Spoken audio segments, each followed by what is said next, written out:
Hello and welcome to the Politics Social on Friday, July the 5th, 2024, and we won! Yes! And tonight we are joined by Phil Morehouse, Aid Thompson, we've got Rachel Harris in the chat, we've also got Scott Williams. How's everyone doing? Excellent. I got to hang out with Rachel and Aid and Scott in real life last night at our stunning party that got reported on the BBC, CNN, The Times, The Guardian, and various other news outlets, voices, which is very, very cool. So if anyone saw the BBC news report today at 6 o'clock about the election, when they had the little election roundup video, and just after Keir Starmer was like celebrating winning, me and Tan were jumping up and down like lunatics, and Wayne was there as well. Where's Wayne? Why isn't Wayne turned up with his terrible internet? I met Wayne in real life. My right hand is famous. It's in the shot. Oh yes. Oh, it's Drew. Oh, hey, hello. Hello. It's Drew Galloway, who is our resident Boris Johnson impersonator. We went down to Downing Street today, didn't we, Drew? We did. To cause some trouble with the new government. It was quite good. John Mortar had been there for a few hours. He had been shouting obscenities at Rishi Sunak. I think the words were, go on then, F off, as his car drove out of Downing Street. It was hilarious. So how are we all feeling? How are we all feeling? Tired, man. I'm tired. Are you tired, Scott? Yeah, I know I left really early, but I did that because I had quite the day today. Yeah. But I knew I had stuff I needed to do today, and I've done all of it. I feel very accomplished, but I'm tired. Oh, bless. How are you feeling, Rachel? Yeah, because I got back quite late, and then I sat up and watched you till about 6. Oh, and then I went to bed, and then I went to bed, and then my partner woke me up with coffee about 10, and then I went downstairs, and I then watched telly politics all day. Cool. Because I had this kind of I left the party early-ish last night because although I was celebrating the Tory demise, I was, as a trans person, I was really upset to see the exit poll C13. And I was like, oh my God, I need to go and hug my wife. I feel really, I feel really upset by that. It took half an hour to know that wasn't happening though. No, I know. And by the time I was on a train, I carried on watching the stream on the train, and I could see Graham running around going, "Where's Rachel? Is Rachel here? We need to get Rachel on the screen." And I was like, I'm on a train. No, I was looking for you for a bit. I know, I appreciate that, but I was quite sad. I wanted to go and hug my wife, and my wife was like, "Why are you coming home? I gave you permission to be out till 3 a.m. What's going on with you?" And she picked me up on the station, gave a big hug, and said, "Fucking reform, I got 13." She goes, "So I think it might be lower than that now." Yes, anyway, well, it is. But unfortunately, Wayne, are you there? Can you hear us, Wayne? Yeah. Did they get into Basildon and Basil Vicky? That's gone to refuck, hasn't it? Well done, Wayne. Thanks. Well done, Wayne. Thanks a lot, mate. I just looked at her link. No, I thought it was Basildon and Vicky. No, it's my manor. They got rid of Stephen Metcalf, and now God, I need to go on a punching spree around my way. Wayne, your audio is awful. I don't know what's happening with your audio. He's talking into a crisp packet. Yeah, but if you could do something with your audio, we would all be very grateful. If you'd called up James O'Brien, he would have hung up on you by now. So, Aid, how are you feeling, mate? I felt like a bucket of smashed arseholes this morning. Absolutely fucking dog eggs. I was so hungover. It's like I'm pretty resilient after years of building up a tolerance to a heavy night, but that's the worst I've felt for a long time. I was physically unwell this morning. Wow. And it takes a lot for me to be like, but then I keep telling myself, like, yes, I'm a 43-year-old father of 2, and yes, I'm too old to be getting that hammered, but if ever there were a night to celebrate and have one too many, it's probably that. Yeah. I'm just so glad that Aid didn't drink that second can. Yeah. Can you imagine?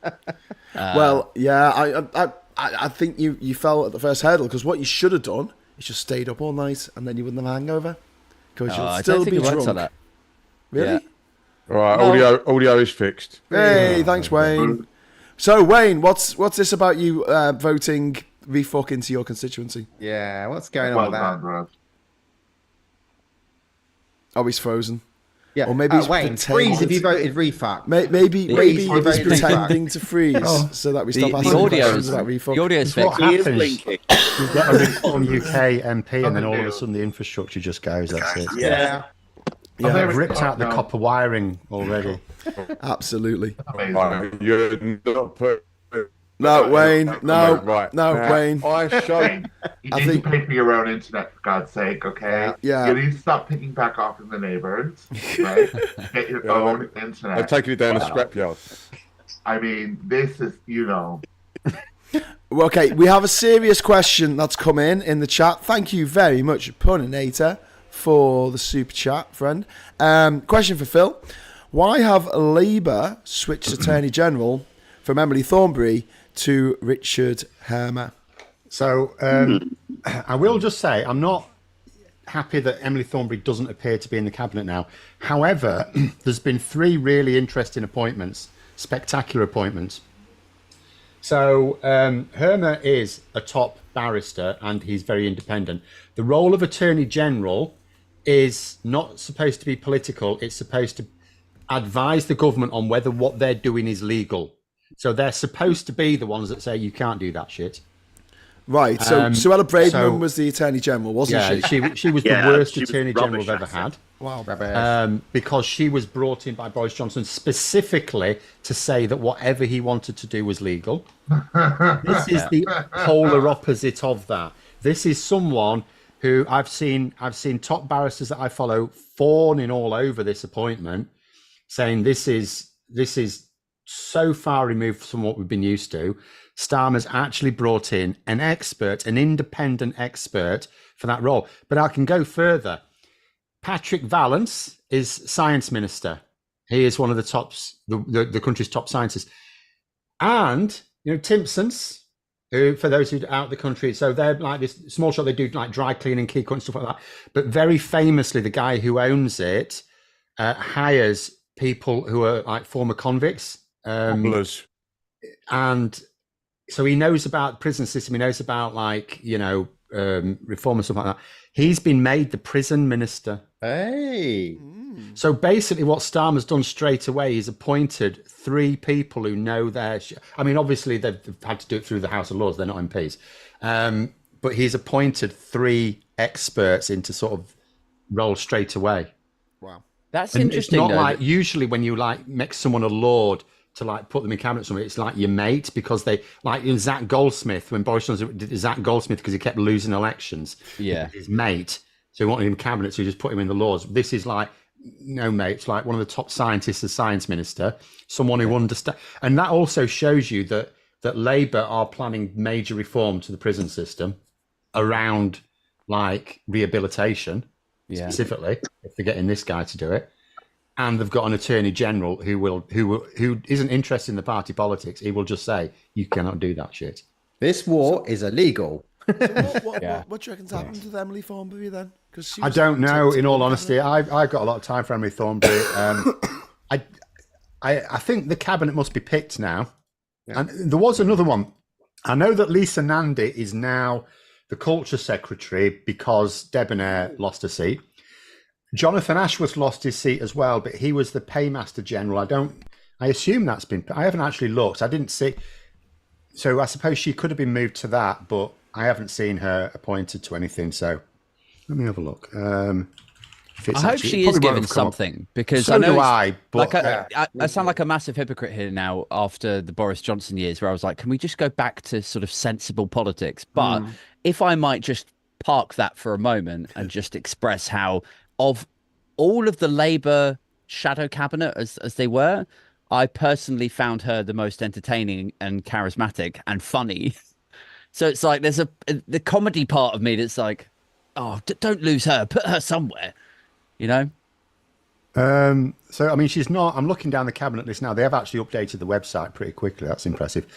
I can't. I mean, she's not there, but I also can't see Paymaster General. So it's maybe that there's the odd position still to do, but it also may be that he didn't want in his cabinet. I don't know. Well, you've got to remember that he's got so many people to pick from now. Well, he has, but I mean, Emily Thornbury has been a stalwart, I think, and she's, she is quite good. And but isn't she too close to Corbyn? And is that maybe a concern? No, how's that a concern? So, well, no, because they're like next door constituencies, aren't they? Even so, I don't really see how that's an issue at all.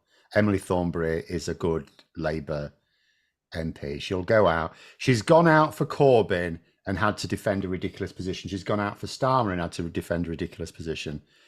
She's a good one. She's a bit okay. She's a bit, she sometimes picks fights that she doesn't need to. Yeah. But by and large, I've got a lot of time for her. Yeah, she's a good communicator. Yeah.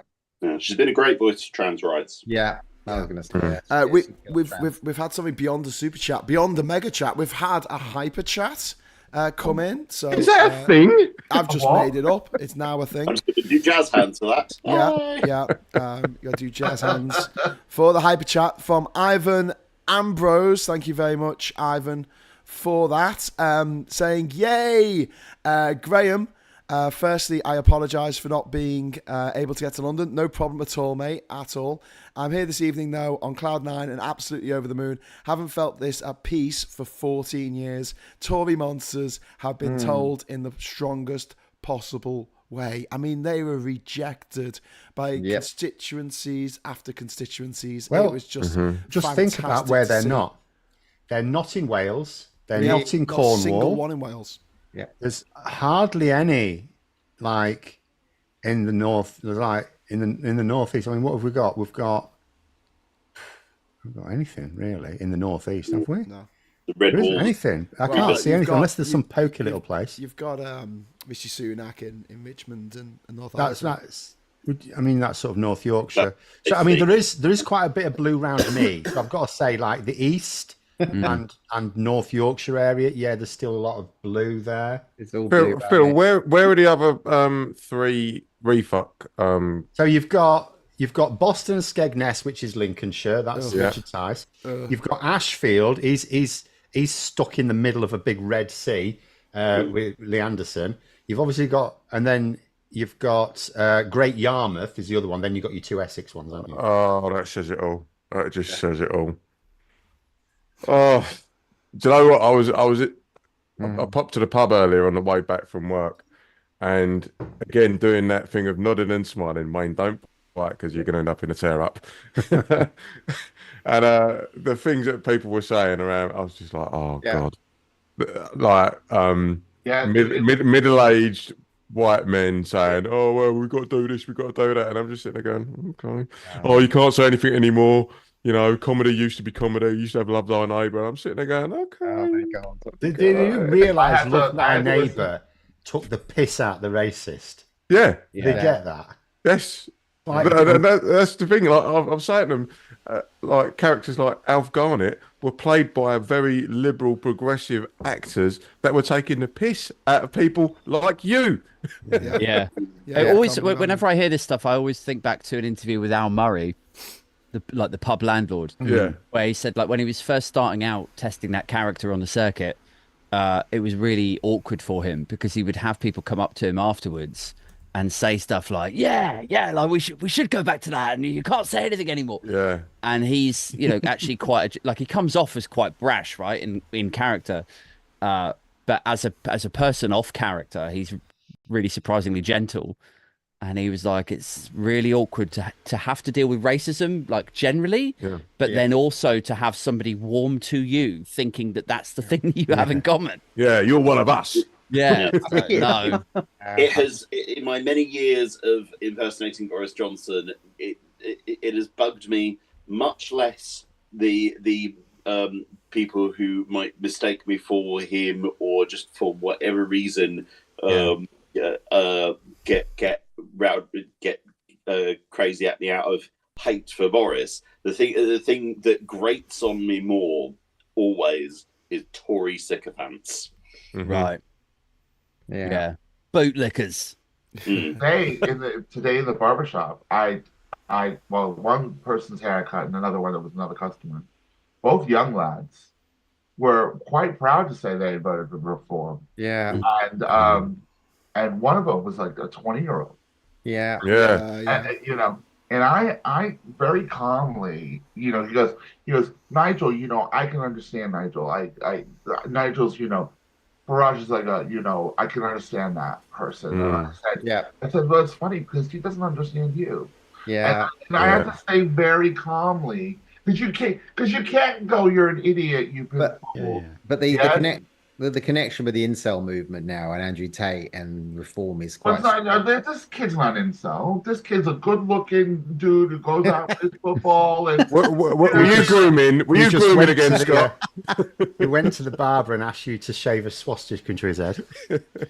I just want to say thank you to Anthony Nicholson for the £10 super chat. Thank you very much. Sorry, but Emily Thornbury sent her kids to private school. Al Murray went to private school as well, by the way. You can't call the private school mafia out, but let her off. There you go. I still like it. I mean, the whole point of the private school mafia list, it does say at the beginning of it, this is not a list of terrible people. This is just a list of people who went to private school. We're not making the point that everyone who goes to private school is evil, because they're not. Some of my really good friends of mine went to private school. The point is made now. Scott finish his point. The least we've got the least, the most number of people who went to state school in cabinet now. Yeah, it's good. Got to update it's the website. Still below the national average, but it is higher than it's ever been, and a bloody sight higher than it was under the last cabinet, one that existed yesterday. Sorry, Scott, did we interrupt? You did, but it's okay. I mean, that was the main crux of the story. It's just sort of having to remember that when we talk to people like this, because these are guys, these are just normal working class guys, right? And they actually believe a certain thing that's not true. It's so easy to go, you're fucking thicko, you got fooled, pardon my language, you know, and all of that. And I just quietly said to him, I said, no, it's funny because he's not the man of the people. He's literally the same as Rishi Sunak and Keir Starmer, except he's trying to sell you something that he isn't. You have to like say it. And when I said this really calmly, I felt like he took it in. Yeah. You know what I mean? I don't think it's worth, you know. Yeah. A lot of people voted reform. I think that we can't be in denial of that. You know, 14 million people in this country voted for him. And it's terrifying, but true. Yeah. And we can't shout at 14 million people all the time. Was it 14 or 4? 4 million. God, we'd be in trouble if 14 million had voted. Yeah, 4 million. I mean, I think we could give it a go, actually. Sorry if I got that wrong. Shouting is a good place to start, but I mean, where I live, it's all blue, as you know. I live in same here. I live in Bert's Garden, the stronghold of the Tories. But one house very near us is covered in reform posters, and I think I would never do that. You know, if I was, I wouldn't. And there it is. It's covered, and it's like everybody that, you know, even the Tories in the village are going, "Oh my God." I'm literally in one of the 3 constituencies in London that did not change over or did not vote Labour. Yeah. It's like, why me? Did everyone watch? The difference was 100 votes. Jesus. A conservative Labour candidate. It was really small amount. Really, it's crazy, really, considering how true blue this area is. You know? I mean, almost all of the prime ministerial seats went there. It was only Sunak's that held. David Cameron's old seat went. Both of Boris Johnson's old seats went. You know, Liz Truss went, sitting in it. Did Uxbridge go over? Yeah. Oh, sweet. So my song at karaoke on Sunday night is definitely going to have to be "The Winner Takes It All." I think every constituency that was represented as well. I think every constituency that was represented by a former prime minister of the Tories. So that's Cameron's, May's, Maidenhead, Truss's, because obviously Truss lost, and Boris Johnson, Uxbridge. They all flipped us. Yeah, they all flipped in this. How did Grantham get on? Because I drove through Grantham on the way back from Doncaster I the other suspect day. not well. That's near my end of the woods. Not only Lincoln really flipped round it. Grantham will have. Let me have a look. Where the pissing off Grantham? Disraeli seat. Yeah, Grantham stayed blue. I'm afraid. Oh, bollocks. It's the Lincolnshire didn't really change much. No one, Labour didn't even really get close. No, well, the thing is, Gainsborough stayed as well, so that the human beat route still. Sorry to interrupt, but Claire Scott, thank you very much for the super chat. Did you see the rebels that interrupted Farage at his post-election podium? It was hilarious. No, I missed that. I did see Akshat Murty, who's the wife of Rishi Sunak, dressed as a dazzle ship. So you couldn't tell her course. You couldn't tell what direction she was going in with any great. She was swallowed by that dress. Like that was not a good choice. You would think for a billionaire, you'd have someone that dressed you properly. You know but she was there. Did you not see? The dress was neither here nor there. It was a distraction for you. It worked. Yeah, it was like there while he was giving his speech. Keys. Look at the keys. Look at the keys. No. It was better than that. He was there at his podium, right, giving his speech. She was stood there with an umbrella. What she should have done when he was announcing the election. That's ironic. That's what everyone missed because of the dress. She was stood there with a brolly. He literally tried to some great do his tweets. whole speech. Sorry. There were some great tweets like, she's behind me, isn't she? Just a still. It's dead funny. It was just kind of bizarre, wasn't it? It was just because she was wearing such. It was a weird speech as well. Like he literally still kept with the bullshit rhetoric that he was campaigning with. We made the economy better, and we're in growth. We've done. Turned the corner. I was a bit like, go! Like you got nothing more to say. To be fair, though, bro. I don't want to give him too much praise on it, but everyone has pointed out he's made a point. He made a point at his own, declaration, and that one of making. He even seemed to take the piss, or take the piss out of Trump's Republicans. And so I've seen a lot of American commentators basically saying, look at the way the British government have been giving speeches and British MPs have been giving speeches, and mark it with the way Republicans are behaving in America. This was a steal. There was no, it's all basically, this is democracy. We've lost. We're transitioning power. Yeah. But even Starmer's opening line was giving praise to Sunak. Because they understand the importance of it internationally. Yeah. Whereas Trump is like, I can never lose. I can never lose. I can never lose. So I'd be like Trump. I'd be like, so yeah, we've got rid of this mug. Right, it's our turn now. Right, let's get the beers in, lads. Do you know, if I ever have the misfortune of having to use Trump on a thumbnail, I always shrink his hands. It's just I really you don't need to. They're like that anyway. I know, but I shrink them even more. Just a little bit. You wouldn't notice, like, if someone didn't point it out. But like, it's very petty. I just hate him. Oh, it's good. I just hate I must admit, stupid little hands. Go on. I wouldn't worry about the Grammy. He's not going to win. I must admit, I'd have been quite tempted to troll Rishi Sunak and at the start by saying, can I first congratulate the leaving Prime Minister for his wonderful campaign that he led. He's pushed us all right to the end, and we had to fight for every single vote. Can I congratulate him on a wonderful campaign that he led? It is a fault. Do you think that he redecorated the flat in number 10? Yes. He must have done. No, because it would have made him nauseous. Did you see the state of that wallpaper? No, it was because Drew turned it into a Turkish harem, didn't he? It's a different flat. Product wrapper wallpaper. Oh yeah, he stayed in number 11. Boris Johnson didn't live at number 10. He lived at number 11. It was Jeremy Hunt who had to move into Boris Johnson's flat. Rishi Sunak was because this hung over from Tony Blair, so he was living in number 10. And he would have just stayed there when he became as Chancellor. He would have just stayed when he became Prime Minister. So it would have been the same flat he had as Chancellor. It was Jeremy Hunt who had to take over that shit heap. Oh. So I don't know how it's flipped around now. I actually don't know who's living at number 10 and who's living at 11, whether it's Starmer or Reeves. I can imagine it looked like Pitsy Market, all like vajazzles everywhere. Just Well, Like, that's £5,000 drinks trolley for a start, wasn't there? I mean, I assume that's been taken away. Jesus. Ivan, thank you very much for the £5 super chat, mate. Disgusting they got escorted out. Farage has the audacity to preach about free speech, only on his terms, though, of course. To be fair, though, you can't just like shout at someone at a thing like that and not expect to get carted out. I feel another didn't lead deny You pipe can say it, if you ban. want, but you are going to get carted out. Yeah. Yeah.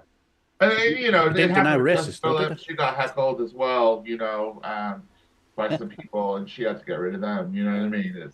It's gonna happen. Yeah. We watching the 3 Jonathan Pye sketches. He did one with Rosie Holt, which was really funny. Then he did one I for saw the that New one. York Times, and then he did one to the to a sort of 60s song, Looking Back, and The Future's Bright, and it was really good. He's done 3 in a day. Did Jonathan Pye turn up last night? Was he at the party? Did anyone see him? Do you mean Tom Watson? Yeah.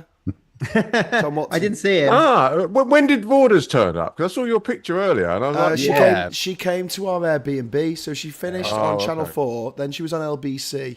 Oh my god, she ripped into Nadine Dorries on Channel 4. She had to run away. Hysterical.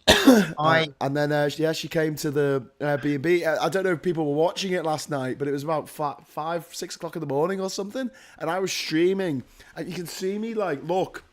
And I see Josh from StopTheTories.vote and his girlfriend coming down the stairs. And I go, oh, you know, they're coming down the stairs. And I didn't see Carol Vorderman behind them.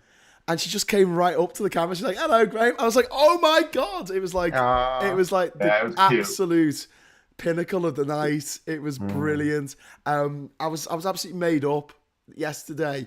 Obviously, everything that happened, but also all the technical stuff went right.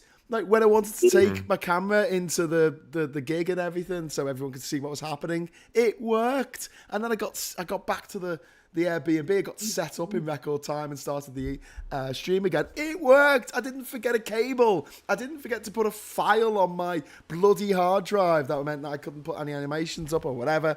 It was just, it was really good. It was really, really good. I'm surprised your voice held up, bruv. Because so am I. Well, I've got a cold, so I've actually got a cough and a bit of a bunged up nose. Do you do like vocal warm ups before you stream? No, only on a banana. I mean, is that code?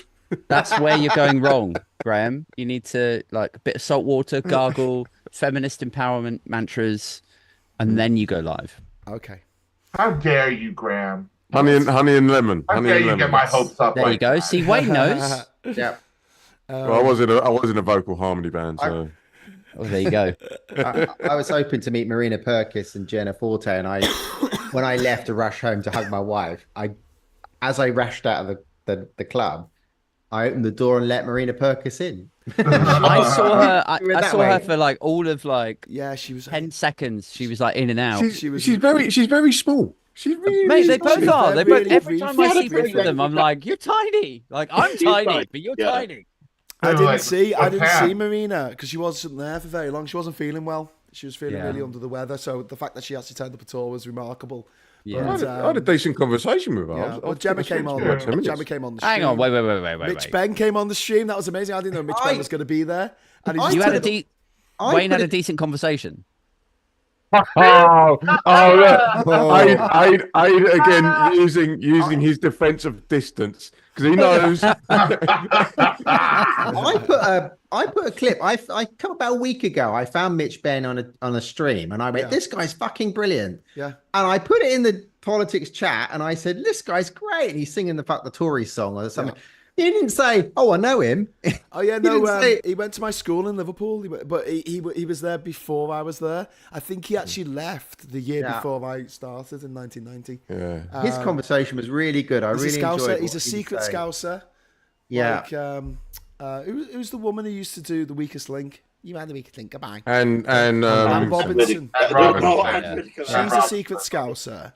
And she's a ginger. The guy who plays Lucius Malfoy. He's a secret Scouser as well. Oh. And also, do you ever watch Richard Quest on CNN?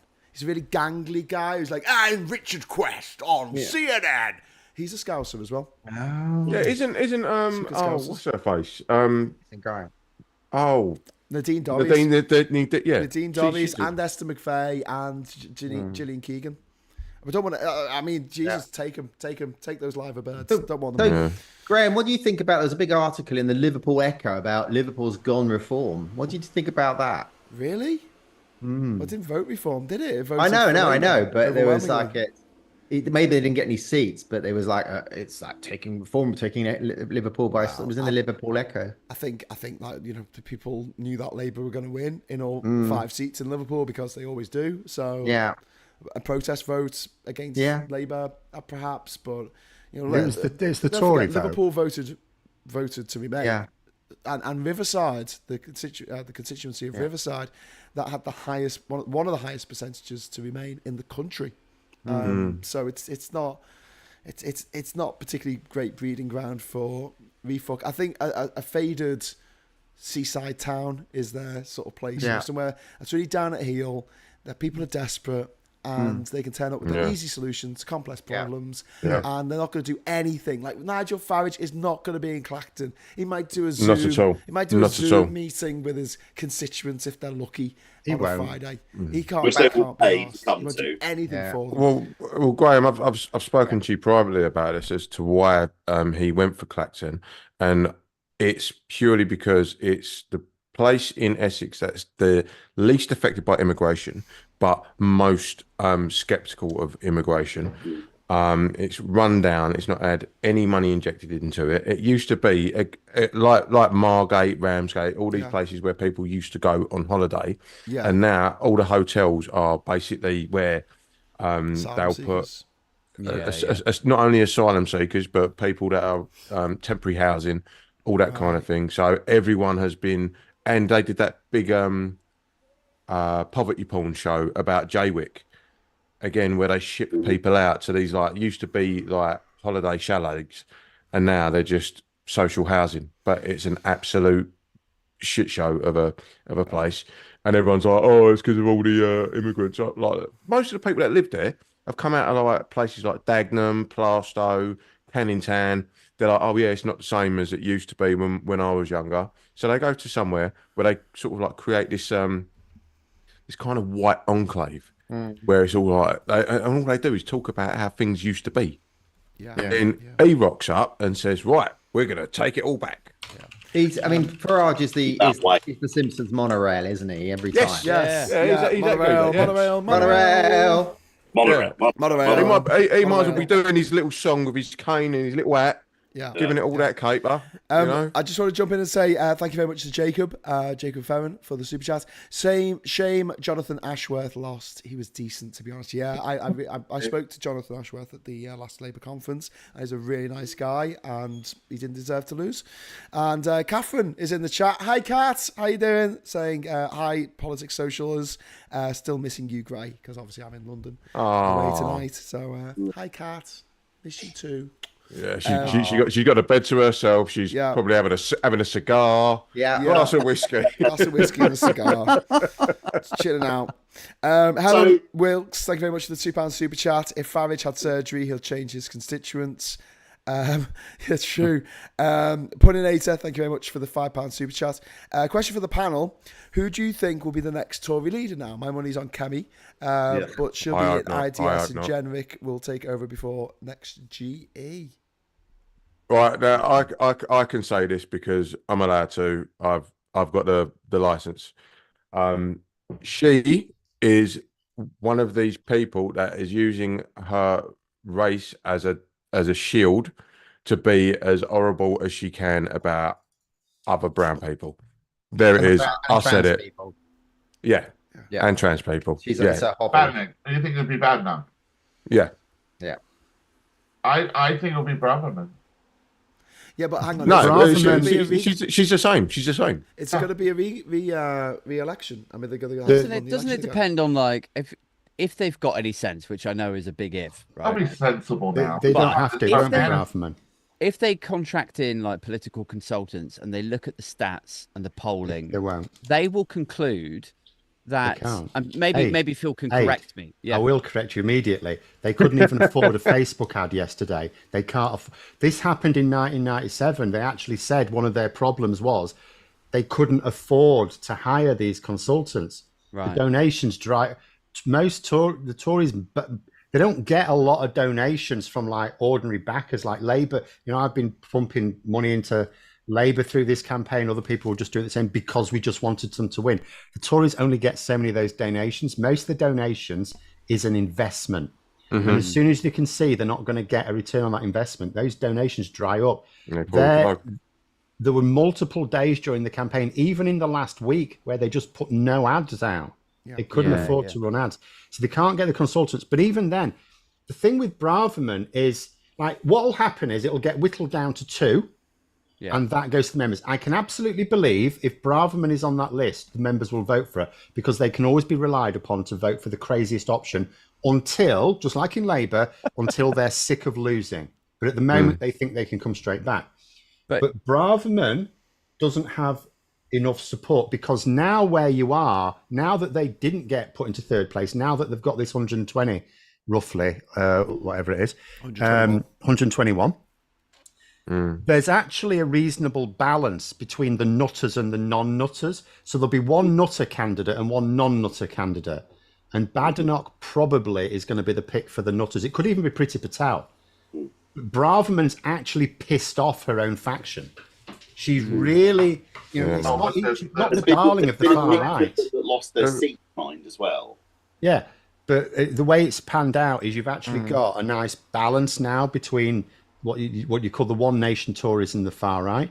I guess there'll be one candidate each. I guess the sort of point or observation I'm trying to get to is, like, if Labour have gobbled up the centre-right space with the Lib of Dems. voters, and that's actually what's won the election for them, that and tactical voting, why would they then go running after a crazy, basically a reform kind of Tory? Like a Suella Braverman is not that different to a reform face, right? Because of all the people that voted for reform. Yeah, so why would they chase reform down the rabbit hole? Like, you can't out Farage. No. So reform are there. Wouldn't they benefit more electorally, poll-wise, if they started moving back into that centre space? Absolutely, but they won't because they're stupid. It's literally that. They don't understand. Like, for example, they keep going on about, if you add up the reform and the Conservatives share the vote. There's like yet another poll, and it's consistently like this. This latest poll says, of the people who voted Reform UK, only 36% would have voted Conservative if there was no Reform UK option. 26% of them wouldn't have voted for anyone. It was like, they'll vote for Reform UK, they just won't vote for anyone else.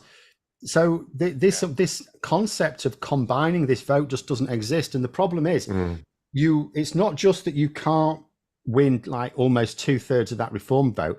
If you tried to move further towards them or absorb them or whatever, or invited Nigel Farage to take over, you'll also lose some of the Tory voters that stuck with them yesterday. The moderate ones. Well, I saw. I was listening to something. I think it might have been on LBC, where they had a bookie on, and he said that Farage was 6-1 to be the next Tory leader, which was like Kemi Badenoch is the favourite at the minute, and I think Braverman was 3rd or something like that. But then to have like Farage in that picture, because he was at the conference, wasn't he? And he was like one of the Beatles. He was. I think that the trouble is that they run that sort of General Melchett for the Blackadder strategy. The great plan. You mean the plan to walk towards the guns and everybody dies? Oh, he knows the plan. That's why we're going to do the plan again. And they're going to chase the right vote because Badenoch and Braverman, they're believers. They are true believers in the hard right policies and the cruelty. You look at the think tanks, they've gone over to America, the Heritage Foundation, the anti-climate stuff. They love that stuff. And that's aligned with Farage, not the middle. They don't want to be in the middle because they're not believers about, midterm, sort of middle of the right sort of politics. So with that analysis, do you think that the Tories are now going to sort of like cosplay as refuck? Do you know what I mean? They'll go towards it, but they won't. As Uncle Phil says, they are going to keep banging away and banging their heads at the wall till the blood comes out, and then they're going to go, "This isn't working for us," and eventually move back to the middle. Might be too late for them then. Then they need to, because they have an extra problem that they didn't have last time, in that they really have lost all of everything that's not the oldest age group. Like, you know, they've got single figures of support amongst literally anyone under the age of 50, pretty much. Yeah, I mean that's polling. We will at some point be able to see the actual figures on that, the age breakdown by party. That'll be interesting to see how many they did get to turn out in the end. But it's absolutely savage how they've lost people, and they've lost them because if you talk, even like people my age, if you're not going to take climate change seriously, you've lost a lot of people straight away. If you're not going to take housing seriously, you've lost it. So, and a lot of this anti-woke stuff doesn't fly with a lot of people either. Yeah. So they have to fundamentally change position. They can't just, they have lost a lot of voters just because of their incompetence and the way they've run the government. And that will gradually disappear when they're in opposition, when people decide they're not going to blame them for that. And change faces a bit. But there are certain positions they'd need to change if they want to bring some more people back on. And they don't look like they're in a good place. Like what's going to happen is, like, even when the leadership contest's going on, so it's believed that Rishi Sunak will actually stick around and act as the leader. So he's going to be asked, what's he going to be doing in PMQs? He's going to be asking about the Rwanda plan. So, and he'll be doing that because he knows whoever takes over will also be committed to the Rwanda plan, even though it's now a dead duck. It was always a dead duck, really. But it now completely is. So he's going to carry on with this anti-woke bollocks in PMQs, and with the expectation that whoever takes over for him will just carry it on. Right, I'm going to say something very controversial now, so please hold on to your seats. Aid made a good point on his show earlier. That is controversial. The plot thickens. Say it ain't so. He was basically talking about the the newspaper reviews and how the newspaper reviews tend to be led by the right wing media because let's face it, most newspapers are right led, and then that sets the news agenda out for the next day, and then the likes of LBC, GMB or whatever it is, GB, but they all have an agenda straight away, but it's let out. So, for me, I think we need media reform to stop this, because the amount of people that I overhear regurgitating the nonsense that's come out of the papers and is disseminated from the chattering classes down to people that are apparently in the know, and then that goes to the thickos, and I'm going to call them thickos with an F, and then they just sort of like disperse it around their friends, and it's just like basically dropping a stone into a pond and just watch that ripple just fucking go everywhere. It's bollocks. It'll be interesting because if someone's asking about voter ID there, we won't really know the impact of that until the Electoral Commission investigates, so we'd have to wait for that, I'm afraid. I would be amazed if it wasn't a major issue. We've had the postal ballots issue. Voter ID has been a serious issue at both of the last two local elections. It could easily have turned 1 million people away, which would have added a bit more to the turnout. I mean, so when people talk about we were always going to get a low turnout anyway, because everyone thought it was like a foregone conclusion. Nailed on, yeah. But yeah, I think it will, but we won't. The Electoral Commission will have to investigate that. We've touched on this already with Badenoch's seat a bit, but one thing certainly the media don't seem to be talking much about is the loss of postal votes. The postal votes have gone missing or not reached people in time, and that's obviously an effect on close contests. I mean, I saw Mel Stride won by quite a small margin, like a few dozen votes, and I saw anecdotally someone claiming that their whole household didn't get their postal ballot. So I've suggested that they complain about that. But, so there could be a few legal challenges, maybe. Who knows? But then how do you prove it? Because obviously the legal cut-off is... Because there'll be records of which postal ballots didn't go out. So even when they've cocked up, they know how many haven't gone out. And if it's like... So the thing with Badenoch, she'll probably be okay because there were like 2,600 postal ballots didn't go out, but that's also pretty much the margin she won by. It's not realistic to suppose all those postal ballots would have been for Labour. So she'll probably. But if in her constituency, Northwest Essex, so 2,600 postal ballots are known to have not gone out. So that's people whose vote cannot now be registered. What, she's Saffron Walden? Yeah. Sure. Well, it's called Northwest Essex now. If she'd have won by a few hundred, then Labour could have reasonably claimed, actually, we'd have had enough to win with those postal ballots. And then it would have been declared null and void, which would have meant a by-election would have to take place. Yeah. And she wouldn't be an MP, which means she wouldn't be able to take part in the leadership contest. But because it's probably not, I mean, I don't know, I'm not a lawyer, but I don't think it's realistic for Labour to claim all of those postal ballots would have been for them, given that most postal ballots tend to be for Conservatives. No, but if you consider a place like Basildon, where the margin was 89 votes. Yeah. You know, I thought it was 20.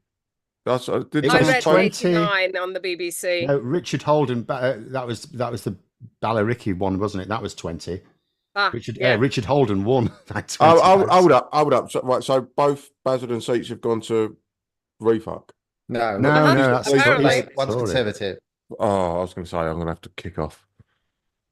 Ballaricki was always like that, though. He's always been Conservative. But that actually might piss off the Conservatives more than Labour, the fact the Conservatives won, because they don't like him. Right. Yeah, true. What do people think about now Labour's got a big majority? Do you think, and obviously Reform are targeting young men, do you think Labour's still going to be keen on 16 and 17-year-olds having the vote? Yeah. Okay. That was a quick answer. Yeah. Well, no, because I watched a Navarra news bit that Aaron did down in I think it was either Chichester or Portsmouth, and he was talking to a lot of young people, and they was all saying they were going to vote for refuck, and he was surprised because of obviously the rhetoric that they sort of put out is normally aimed at the older voter. And it more sort of like, oh no, the brown people are coming. But to hear these guys, what they were regurgitating was basically like the old man down the pub has said this to me, so this is what I believe, and it was actually quite unnerving. But this is going to sound really patronising. Young people don't really give a fuck about politics.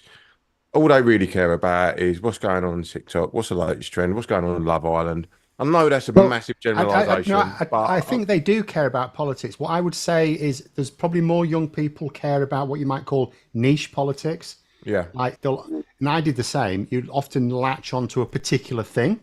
And the politics they're interested in, and this is why there can also be a disconnect with young people. When you're 16, it's probably not housing, it's probably not like energy bills. It will be in a few years, but the sort of things that like most people, because like in this country it's like most people, like you're trying to talk about Brexit and stuff like that, it's like, well, that's affecting this and that's affecting this, but what they care about is like the immediate connection with politics with them, which is the NHS, which is housing, energy bills, general cost of living, stuff like that, transport. Whereas to a 16-year-old, they're more likely to latch on to something like Gaza, or or something like that, like a niche area of politics. But I think we forget that some people around that age can also latch on to what can also be niche issues relating to immigration, and it's because of what they've absorbed, particularly from certain media or particularly from certain social groups. But ultimately, the way Stammer put it this week, and he's exactly right, it's like, if you think about, I would say there are two types of people that any populist appeals to. First of all, there are just the haters going to hate. But then there's the people whose just lives are shit. And it's like, well, we've given these guys a go and they didn't help us. We gave these guys a go, they didn't help us. So they turn to the populist. So if you just if you make their life better, then those sort of reasonable people, because like Reform UK, what are they doing? They're coming out saying, well, we're just going to raise the income tax threshold to £20,000. Oh, that'd help me.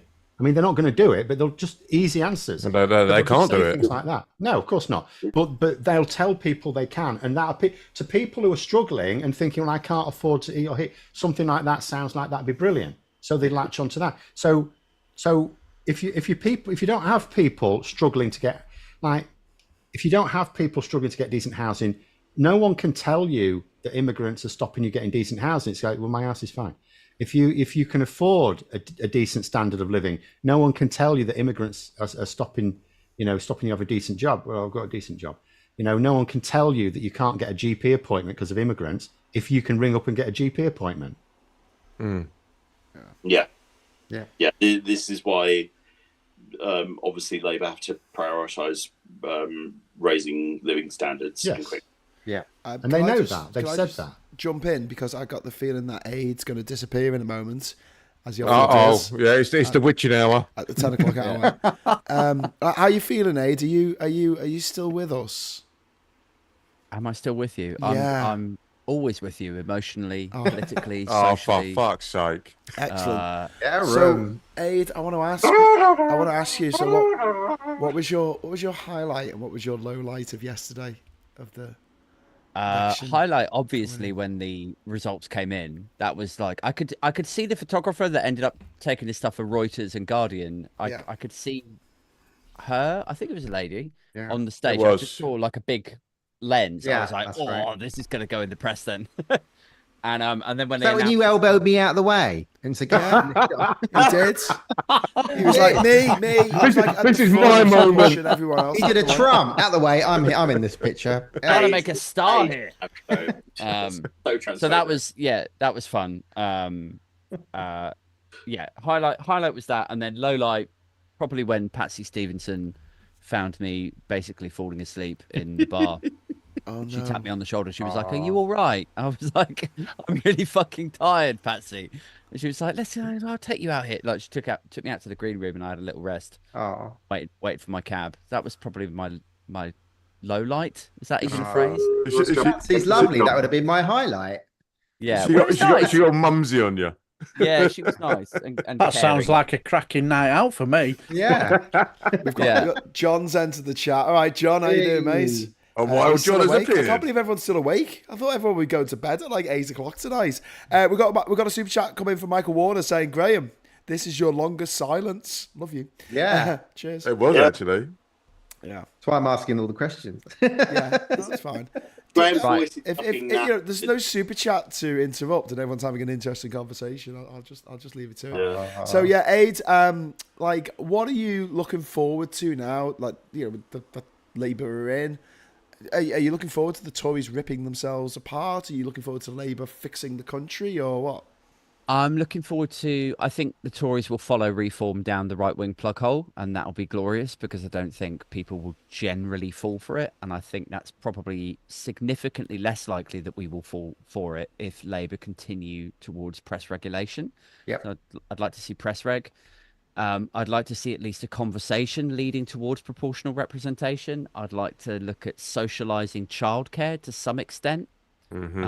If the focus, quite rightly, is on growth to pay off or to at least start managing the national debt and bring people's taxes down, which seems to be the real bugbear for most of the population, a move towards that might be freeing up parents and getting them back out to work so that money can then be taxed. And that can go into the treasury. And all of these things, or like being a little bit more grown up about immigration and just saying, you know what, look, if we want growth, we might actually have to bring in some immigrants because you don't want to socialise childcare. So you need an influx of workers to start paying for this ageing population.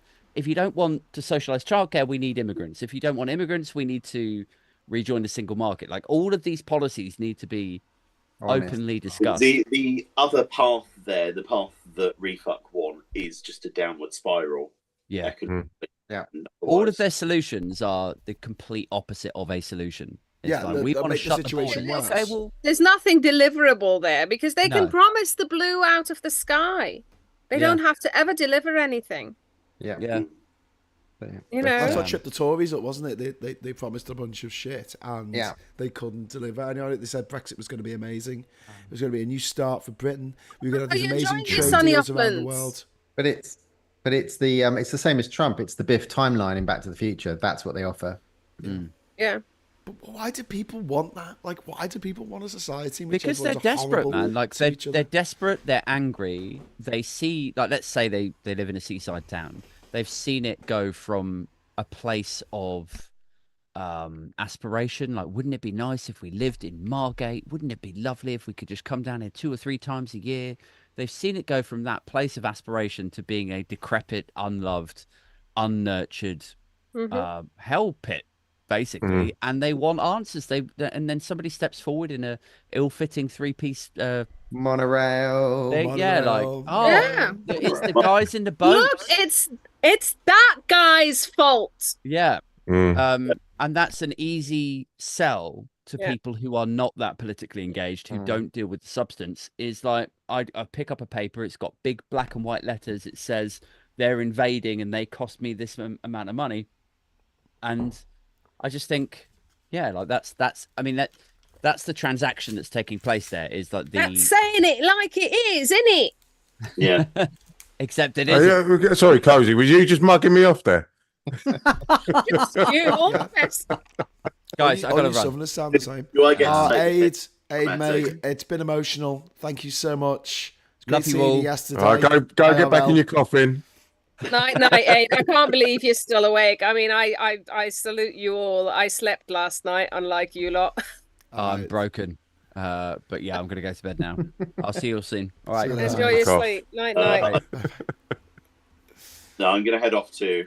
Oh, Drew. It's really so lovely to life. see your gorgeous face. As It well. was lovely to meet you last night, fella. It's lovely to meet you, Drew. Yeah. Hey, Drew, you were on our show this morning. Yes. You were snoring on the show this morning. Yes. You were snoring. You were. It was absolutely freaking hilarious because I was trying to talk louder over Drew's snoring, and then I got a text off Tan in the other room saying, "Can you please keep it down? I'm trying to sleep." And I'm I'm trying to whisper, but also like whisper loud into the chat without sounding like a weirdo. I mean, it just it was Just fun. like switch on noise reduction or something. No, as soon as I finished the show, literally as soon as I put the title end sequence credits up, Drew woke up and he sat up. He's like, "Oh, what's happening?"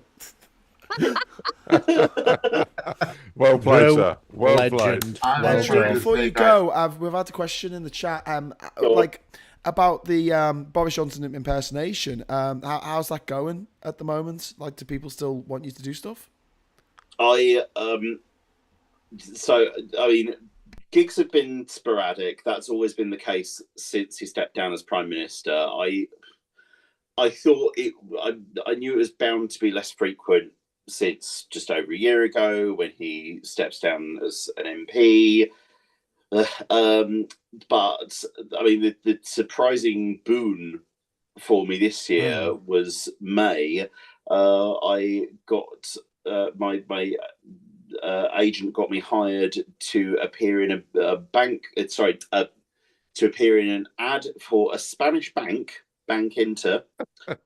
I believe the ad hasn't gone out in Spain just yet, and there will be impersonators of Trump and Angela Merkel in it, as well as like, I don't know, failed world leaders or whatever you might call it. And yeah, we filmed it in Ljubljana in Slovenia. Wow. So they flew me out there, and I netted more than $4,000 from it. Ooh. Yeah. You ever been asked to play his dad? No, it looks very different. I don't know. Stanley Johnson looks. I think he does look a lot like Boris. Drew, you know that he's considerably skinnier. You know that horrible attack that Labour did. Sorry, that the Tories did against Labour, where it was the beach, and they were like put out a red carpet and with little rails along the beach. Did you see that one? No. Oh, it was like a piss take of Led by Donkeys. It was just like half-assed, and they wrote like "Welcome on the beach" with a stick. It just looked crap. And this whole thing of like laying out the red carpet into the sea to allow migrants in.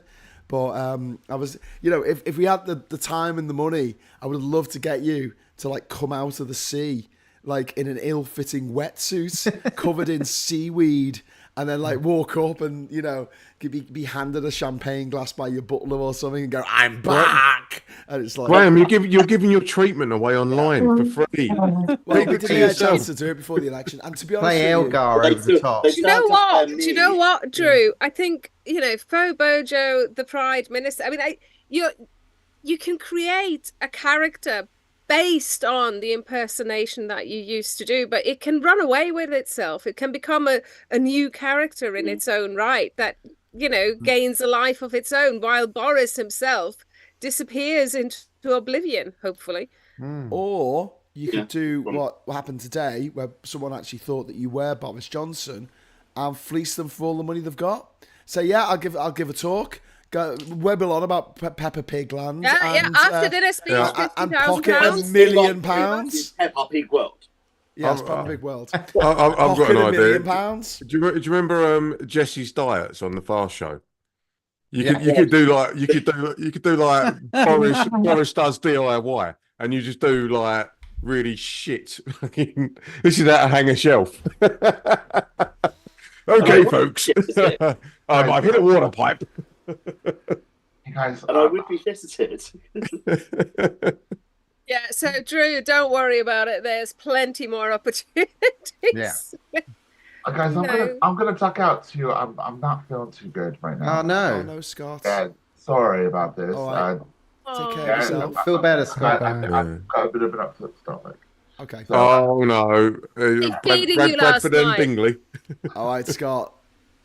Take care. It was lovely to see you last night, bro. it was lovely to see all of you who I did see me. I didn't meet you, Drew. I did see you, but I didn't meet you, and I'm so sorry. Next time, Gadget. Yeah. Love you guys. We'll have to have another party. Yes. Well, I was thinking about 100%. this. I think we should. Shall we have a party in Liverpool? Yeah, I think we should. I'll be up for that. Yeah. Hopefully, when Reform lose a seat or something. Yeah. Yeah. I Well, mean, we're gonna that said, turn- I have just discovered that Wayne's constituency is where one of my dearest friends lives as well, because my friend just what is going on? complaining about the refug person that became. What is going right? So you live round the corner from my mum, and one of your best mates lives down by. What the fuck is going on here? Goes to the Really stalker. lovely Did you mate not of know? mine that I went to his way. He's adorable. He's a really lovely guy. And Drew, he turned around and he said he might have to persuade himself to stand for election in 2029 if he's just upset about having a Reform UK MP. Yeah, I would be. Understandably. Any more questions to the chat before we No, we'll let you go. Thank you so much, Drew. Drew. Cheers, Drew. If we're going to do Lovely something in to meet you, Liverpool, maybe at the Labour Party conference, it'd be great to get everyone to Liverpool, and we'll have a night out. We'll do a big Labour social, politics social, in real life. I think that'd be really fun. I could be persuaded. Yes. Please. Night out in Liverpool. All right, Drew. All right, take care, mate. Drew. Night, my darling. Love you heaps. Bye. We're gonna have to be his close protection service, though. Do you know we what I could mean? all put suits and glasses on and stand behind. That them in would the dressing work. room. We did that. We did that in Peter Pan's playground in Southend about 20 years ago when I was Adventure Island. Oh. or whatever it's called, and we dressed up a couple of guys because there was one guy at uni that really looked like Michael Jackson. Like he really looked like Michael Jackson. So we put shades on him and stuff and made him look like proper. And we had two guys that dressed up as like security, just walked around with him and just watched out, just get back, guys, and you met people that followed us around, and you could do that with Drew. I was thinking, when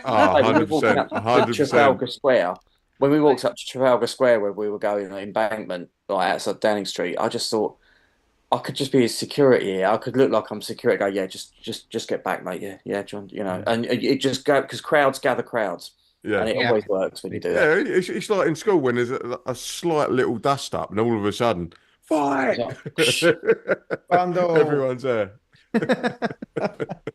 Oh man! Oh my goodness!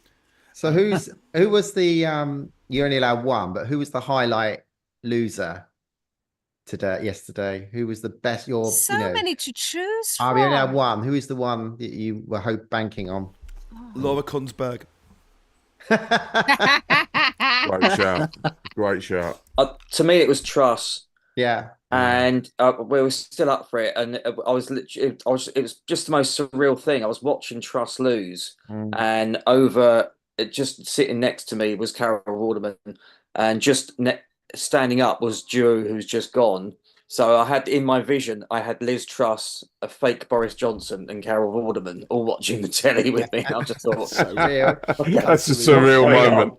It was just wonderful, wasn't it? We sat and watched the TV for a few hours with Carol, and it was just like it was like having a mate round watching TV with you, and I kept on going.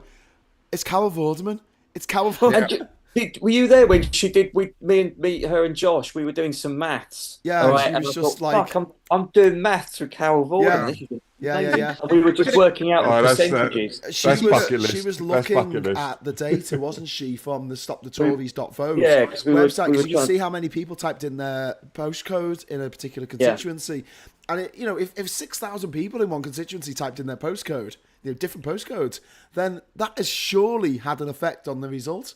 And someone's asked in the chat earlier, I'm sorry I forgot who it was, he said, do you think that Carol Vorderman had an effect on Labour's win? Yes. I think that she made their win bigger, and no way would the Lib Dems have got that many seats without tactical voting. Don't forget, the Lib Dems, I think, got, and you can correct me if I'm wrong on this, I think they got less votes than Refuck. They did. Yeah, they did. Yeah, they got less votes this time, but as did Labour, to be fair. Played the system. But, what tactical voting created was that it was a very, very efficient vote for the Lib, especially for the Lib Dems. So they, much more so for Labour. 72 seats they finished on. They got one today as well. No, the Lib Dems was not the most efficient vote by any stretch of the imagination. Both Plaid and Labour had a much more efficient vote. Plaid, yeah. It was also, but it was both. It was the strategy and the tactical voting. Both, and I'd said this months ago about the Lib Dems when there were even some people in a WhatsApp chat go, "Why are the Lib Dems doing this? Why is Ed Davey doing this?" I said because what he's doing is ignoring the votes in the places he votes in his target seats. The Lib Dems, the only target seat they didn't win was Jeremy Hunt's. That's the only one that got away from them. Yeah. They got every other seat. And that was tight, wasn't it? Was that Godalming? Yeah. Godalming and Ash. Got through the sink at that Hunt, though, didn't he? So yeah. He did. I think but also it had a lot of hidden effects, because Labour, there were some other votes near the candidate that won. It was close. So Labour would be a little bit more responsive to some social, more left policies, and some of the Tories will be, the number two candidates closed all the margins up, so they can't just go, I've got a massive majority, I can do what I like. Exactly. That is exactly it. When you said I've got a massive, I was expecting to combine arbor. They were. They've got there'll be a lot of MPs that have won, not by much. Well, even Badenoch and that lot didn't win. Yeah. Well, especially here in Essex, where they usually get massive majorities. So to have bad. So unless they think they're all going to come back, that should keep them honest a bit. I had hoped Badenoch would lose her seat, so I'm disappointed there. What about? Do you know who I haven't heard about that I was curious about? Suella Braverman. No, she would easily win. Yeah, she was always going to win realistically. It was a split vote. In her seat. There was some dancing. Did Preeti Patel retain? Yeah, she won by 5,000 votes. Yeah, she was easily in. What a poison dwarf country. I mean, that is the problem, though. Ultimately, because you look at the results now and you look, okay, the Lib Dems got 72. That's the upper end of what they were going to get. Really, what needed to happen was a load of those, and the Tories got like 121. But there were about 50 difference. There were about 40 something seats where people just wouldn't have known who the tactical vote was, even if they were going to vote tactically. There's an absolute classic. Someone pointed out to me on a stream earlier, Isle of Wight East, and it's because, and there was, on even on the stopthetories.vote, it was like, we're not sure it's Labour or the Greens, we don't know. And you look at the vote, the way the vote panned out, they both got basically the same vote. I think the Greens got a few votes extra. It was both basically the same. So there's two, and you can't tell who should you shift your support to. But there were also probably a good dozen seats where it was obvious who the tactical vote was if you were looking at it, but the message may not have got out to everyone, because ultimately stopthetories.vote is a purely grassroots movement. And the only person in the media doing any sort of lifting for it was Carol Vorderman. You know, even when tactical voting was being discussed, no one was discussing who was behind it. It doesn't have like big millionaire backers or anything like that to do a massive ad campaign. So there would have been parts of the country that would have been prepared to vote tactically, but that message just didn't get out to them. Yeah. Because you needed people locally to spread that message, and some areas just wouldn't have had that. So that was the difference. The Tories absolutely could have been beaten into third place. That was the difference. Just people either not knowing who their tactical vote was, because in some seats it was just not obvious, and in some other seats as well, they just didn't know about tactical voting. Did Francois keep his seat as well? Yeah. He was literally the first Tory win. I'm surrounded by shit. Wayne. I hate it. Wayne, we've got Southend has got 2 Labour MPs now, which I would never have said that 5 years ago. Thurrock, Harlow, now a Labour MP. Colchester, for crying out loud. That's gone. Chelmsford has gone Lib Dem. So you know, I'll take that. Tam was made up yesterday about getting a red. Oh, we were proper cheering it in that Airbnb when Colchester came up. Colchester went to Labour. Hey, Wayne, do you know you're in the Guardian? Am I? Yeah. We all are. There's on page 6 of the 1 a.m. edition. It's a special edition. The one that came out at 1 a.m. This today? You've made a sheet. We're all there. We've got. Oh, there's me. We've got. There's my arm. Me. I can see my arm. We've got There's Rachel's your arm. Rachel's arm, definitely there. Yeah. There's me. We've got John. Typical headphones on, beer in hand. Yeah, we've got Aid in there. Got myself. That's pretty cool that we got into the Guardian. Woo! Yeah. And I couldn't get it earlier. We were on BBC News today. They did like a little montage of the little mashup of the. I've got to pause that video and screenshot it at the right point. Yeah, and it just had me and Tansky just jumping up and down with glee, which is just. I just looked like I was at a gig. Yeah. Yeah, it just looked like we were at a gig. It was excellent. So it's pretty cool. Lucas is saying in the chat, I'm probably in the background somewhere, haha, because Lucas was there last night. Hi, Lucas. Hi, Lucas. Hello. Hi, Lucas. And Phil made a good point about them not promoting it earlier. That's from Hayton Puds. Well, I mean, we've been working on Stop the Tories Don't Vote for ages, but there were some celebrities that literally it was the last minute. I think Led by Donkeys was the one where it was like the afternoon of the election they finally gave the link to the website, and it was like, guys, could you not have done this a few days earlier? Can I just say in the defence of that, actually, that we get getting it out there. I was very vocal in getting it out there earlier. I'm not blowing trumpets here, but I genuinely was like, no, guys, we need to get this out early, so we are the number one straight out the barrel. We did get it out fairly early, but not. We could have gone earlier without a doubt for me. But that's just me being a slight gripe. But that's all. Can I hook into something you said there about millionaire backers to finance large internet campaigns and ad campaigns and things like that?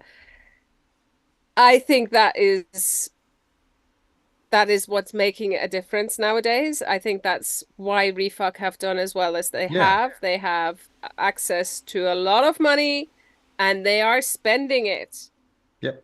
Whether that's in meme creation, they're hitting young people with their memes, with their whole narrative of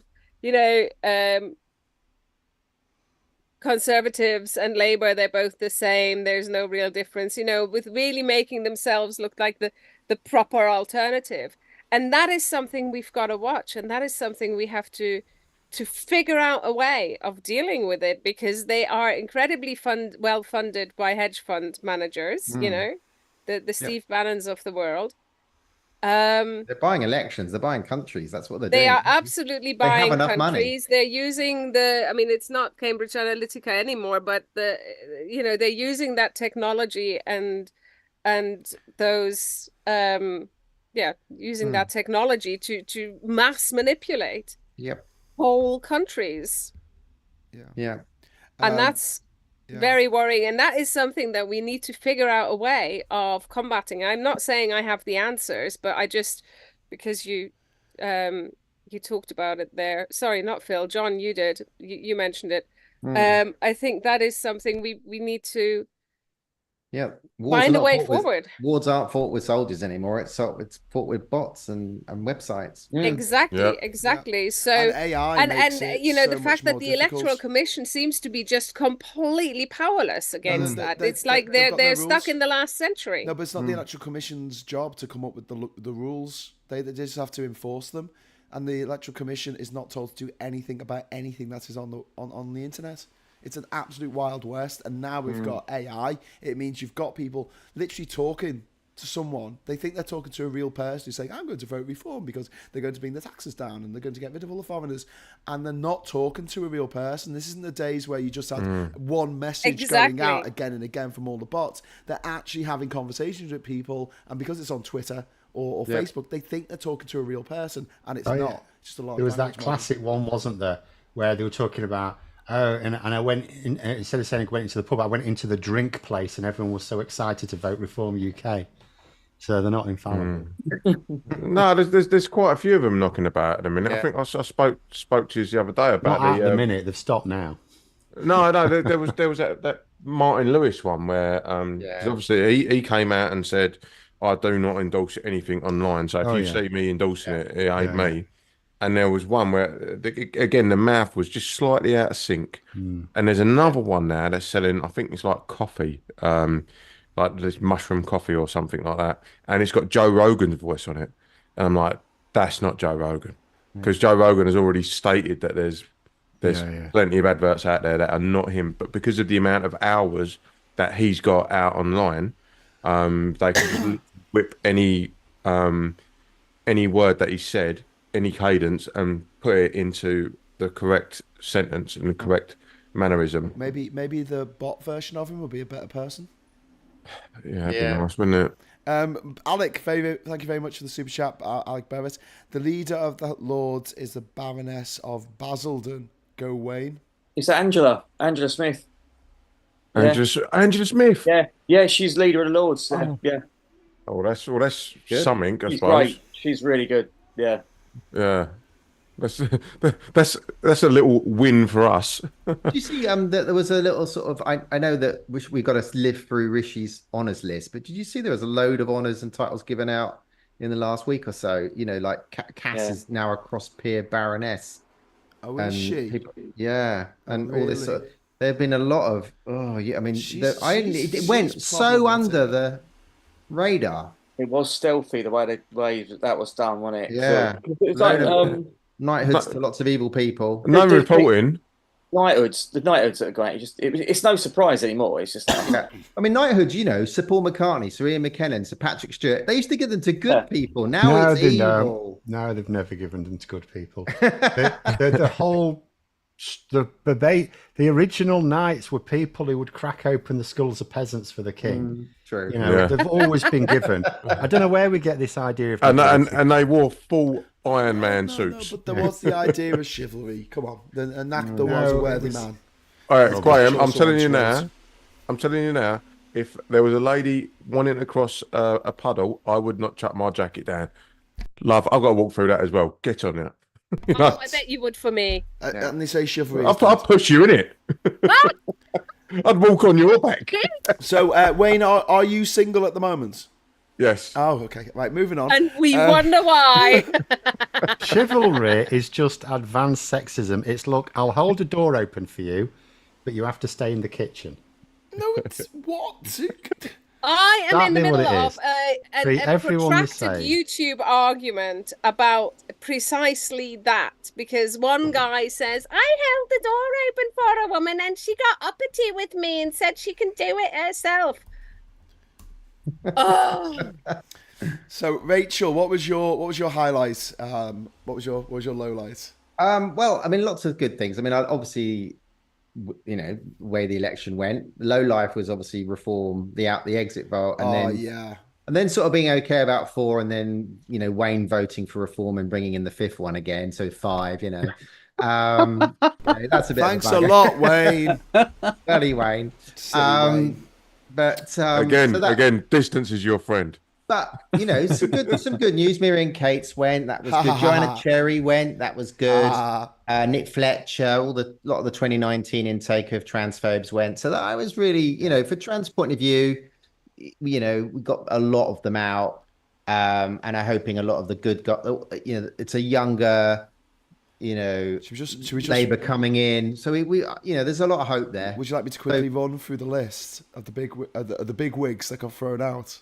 That got voted out. Cherry. That's a long list, Graham. We've got Liz Truss, Jonathan Gullis, Michael Fabricant, Grant Shapps, Gillian Keegan, Brendan Clark-Smith, Penny Mordaunt, Johnny Minge,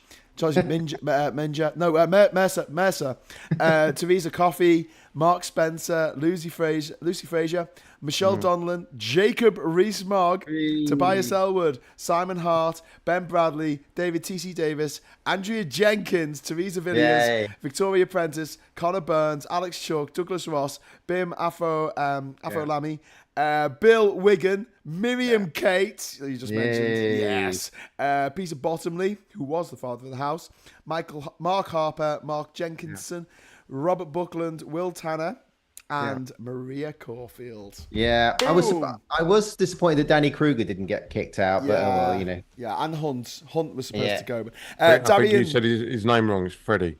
Darian De Star, thank you very much for the £20 super chat. That's really kind of you, Darian. And I was just going to ask, what's going on with Cozy? She appears to be in like a 1990s I'm here. music video on MTV. She's just kind of like it's like the Talking Heads. It's like when I first discovered technology. Yeah, once in a lifetime. Max Headroom. Earlier on with the black background, you look like Holly from Red Wolf. It's just because I have got a lot of light on in here. And the thing about black holes are they're black.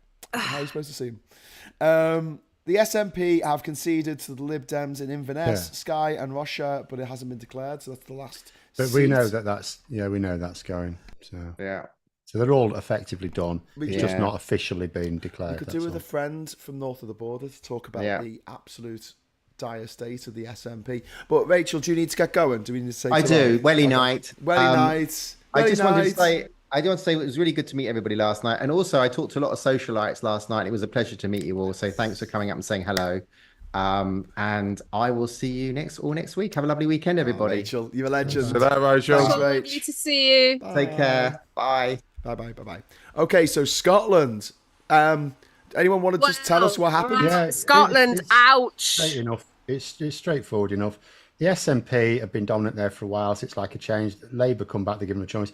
And a lot of people in Scotland have taken the view that given that Labour were going to form the government anyway, that they'd rather have MPs who are going to be like in power. Useful. The same party of power in Westminster.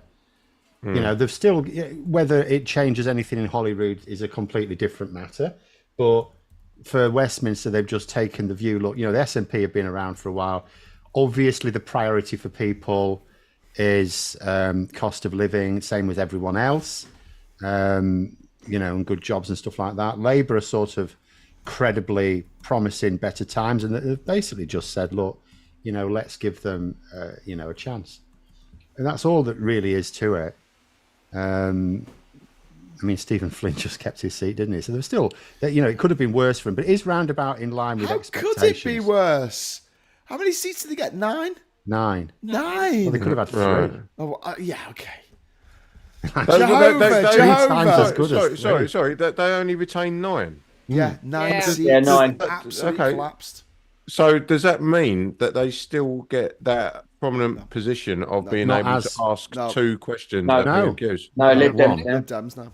Right. In fact, 71 seats. They've swapped places with the Lib Dems, basically. Right. Okay. Yeah, because I was like a bit when I heard the 71, and then you said how many did I get? The SNP? SNP have got 9. Lib Dems have got 9. 72. Yeah. So I was thinking, like, if they were to retain that prominence, I'd be like, that's not fair. Surely. It's voters. Like, they haven't been stitched up or anything. People just voted for someone else. No. What I'm saying is, if you get like you normally get the 6 questions from the leader of the opposition, Yeah. then you get the 1 question from the sycophant, and then it goes to the You get SMP. 2 for the Two for the third. third party. Right. So it's go basically 6-2-1. I've got a question in the super chat. Claire Scott, £2 super chat. Thank you very much, Claire. Did Galloway lose? Yes, he did. Yes, he did. And very gracelessly, almost as actually more gracelessly than Gillian effing good job Keegan. Come on, what Because about she at least turned up on the stage. what about Liz Truss? So you get told the result before you go on stage. Of course So she was told exactly. she lost, and she wouldn't go on the stage. Yeah. She's not all there, is she? She's like Well, a the petulant best thing child. about Liz Truss is, that was the highlight for me. And then she blamed Labour for it. And I'm thinking, I think Labour are comfortable with being blamed for your loss, love. How long was George Galloway in his seat? That's got to be a couple of months. Couple of months, 6 basically. weeks. Oh, that's right. I can imagine. 85 days, I think it was, something like I that. can imagine someone from the House of Commons that's going, "Oh, come on, George, like, it's time to go home now, bro." And don't forget, 6 Anyway, weeks of that. put him in a cab. 6 weeks of that was campaigning with Parliament dissolved. So how many weeks did he actually sit in Parliament? It was Well, he didn't turn up Not anyway. as He turned long up a couple as of times. as Liz Truss was in Downing Street. Wow, that's a good point. Actually, She's I don't been know. the I'd ultimate- have to double check. It'd But be I think about the it's same. actually... I think it would be about the same, yeah. She's Or been the maybe best this- Lib No, but Dem actually, sleeper agent before ever. Parliament was... Sleeper agent. Tim Farron He's actually the made a best joke of that, actually. When Liz Truss lost, Tim Farron, tweeted, "We've recalled our sleeper agent now," or something like that. Oh, did it? I missed that. Agent. That's brilliant. But I mean, that's brilliant, isn't it? You join the Lib Dems and they say, right, go on, Liz, get in there, become leader, become PM, screw the thing up big time, lose your seat, a safe seat, get the hell out. Again, like the old meme of the Joker walking away from the hospital, where it all blowing up behind him. We'll have to just see if they go for someone even more insane. Obviously, in opposition, they can't blow up quite so quickly. But I can see the next leader not lasting the Parliament, because consider this, and I have to get this right, I think now, for the Conservatives, it would only take 18 Tory MPs to call a confidence vote unless they change the rules.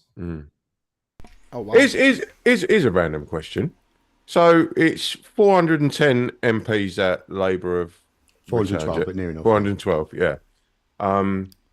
They ain't going to be all be able to fit on one side. No, Yeah, not that's what possible. happened they're going to have to 97. take seats on the other side if they're all they had in. to go on But the that's side. normal. It's shit. I told you they should move to Doncaster. No. Oh, no, don't ever. Oh, no one go to. No one ever go to Doncaster. You both have been to Doncaster As recently, much don't you know that, as Boris? much as we dislike So- politicians in general, I don't think anyone deserves that. What? Behave yourself. It's an Finest abs- city on It's earth. an absolute. Oh God. So you build a modern parliament where there's actually do the old horseshoe shape, so then it doesn't really matter, does it? In the And- round. Yeah. You need Do- a round like a or a modern- semicircular a plenary. modern Globe parliament theatre. building that's got room for them and voting machines. You have to keep traipsing down and walking through a lobby and potentially getting punched by Theresa Coffey, although she's gone now. Wayne, it was your birthday this week, wasn't it? Happy birthday, Wayne. It was. And Thank you. You spent it in Doncaster. I'm so sorry. It was so sad. What the hell were you doing in Doncaster? Were you lost? Did you, He did you was train? no. Visiting Marveling someone. at the fact he could drink the water. Did your train break down? No, it was basically my head office for my new job is up there, so I had to go and do my induction, meet my new gaffer, who's a Scouser. Sorry, Gray. I like him already. He's a red. Oh, that's all right. Yeah. You know what? I'm quite ambivalent about it, to be honest with you. So when Liverpool win, the city goes bananas, and we have a big parade, and everyone gets drunk, and everyone's in a good mood. It's great. You know, And Scouse Christmas. Scouse Christmas. Yeah, so I basically had to go up there and do my training, and I was staying in the Premier Inn in the middle of Doncaster, and I'm really disappointed that Lenny Henry didn't come in and tuck me in every night. Oh, I'd lay there with my blanket up like this, going, "Come on, Lenny, Did you leave some milk out for him and a cookie? Yes, I did, and That's a nothing. shame. That's a shame. Nothing. Usually, if you leave a bit of milk, a cup of milk and the cookie out when you go to bed, Lenny Henry will turn up in the middle of the night and tuck you in. Yeah. Well-known urban legend. In fact, what happened afterwards? Dawn French came in full dominatrix gear and ruined me. What? Talking of dominate, you want to be sharing your wet dreams in here. No means no. No means no. Talking of dominatrix gear, Nanny to Jacob Rees-Mogg, and he lost. And now, Good segue. what is my question for the panel? What's he going to do next? What is that haunted pencil going to do next? GB News.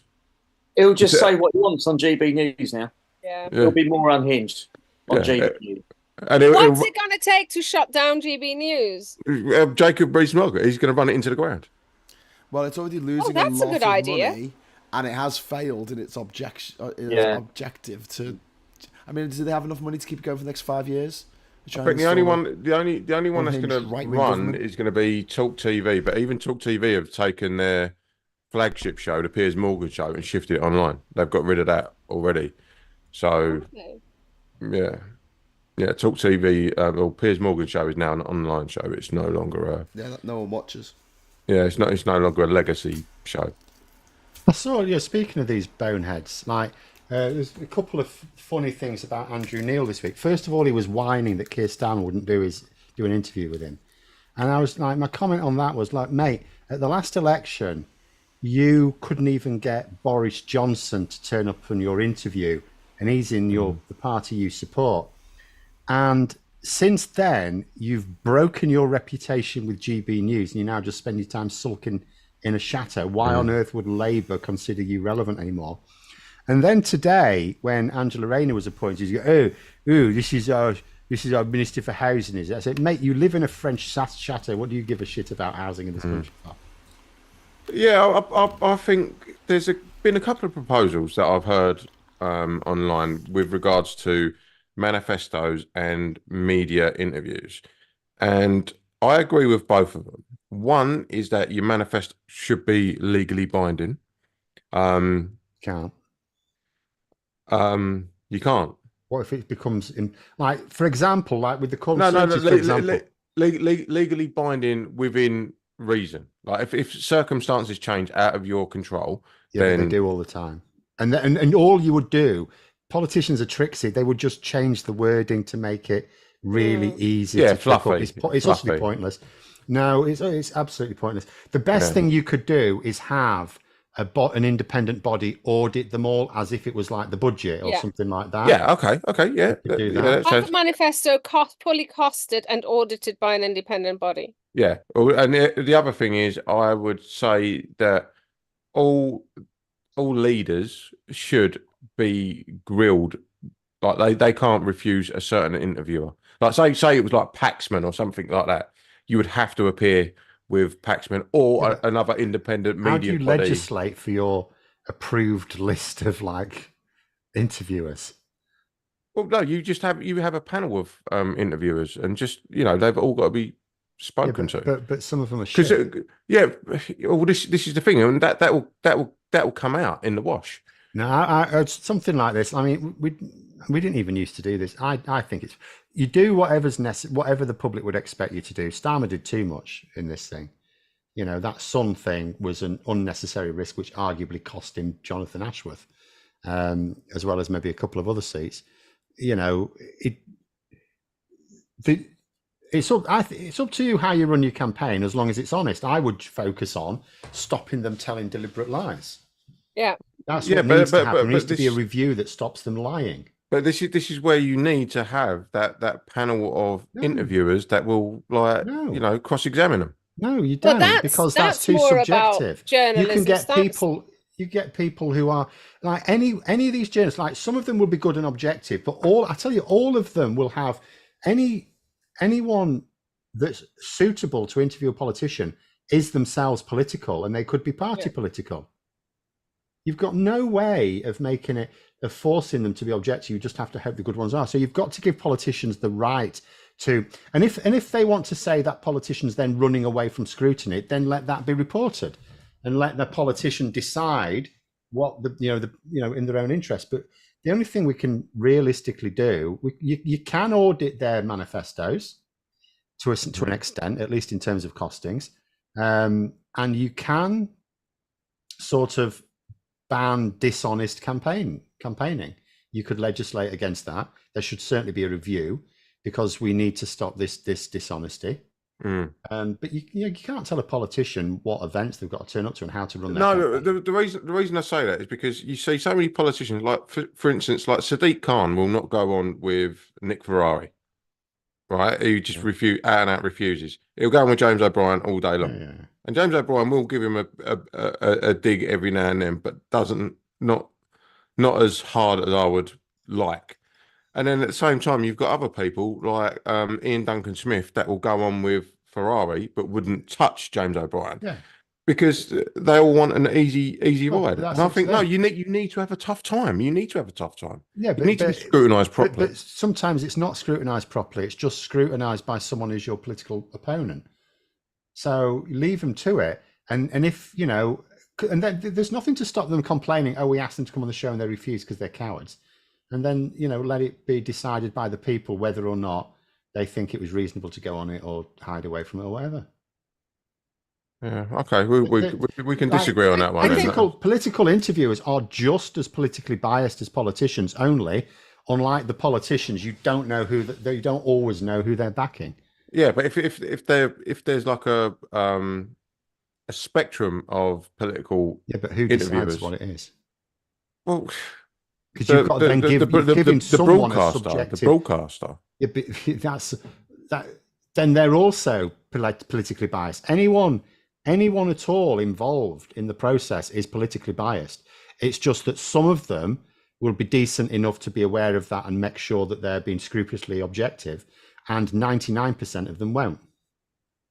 Okay, well then, it's kind of a defeatist attitude with that, but for me, I would just say that you need to, like, say for instance, like you see these interviews these debates that Trump and Biden have been having, and the last one with Jake Tapper and I forget the lady's name. There was no fact checking or anything like that. They're just like, just say what you like, just say what you like.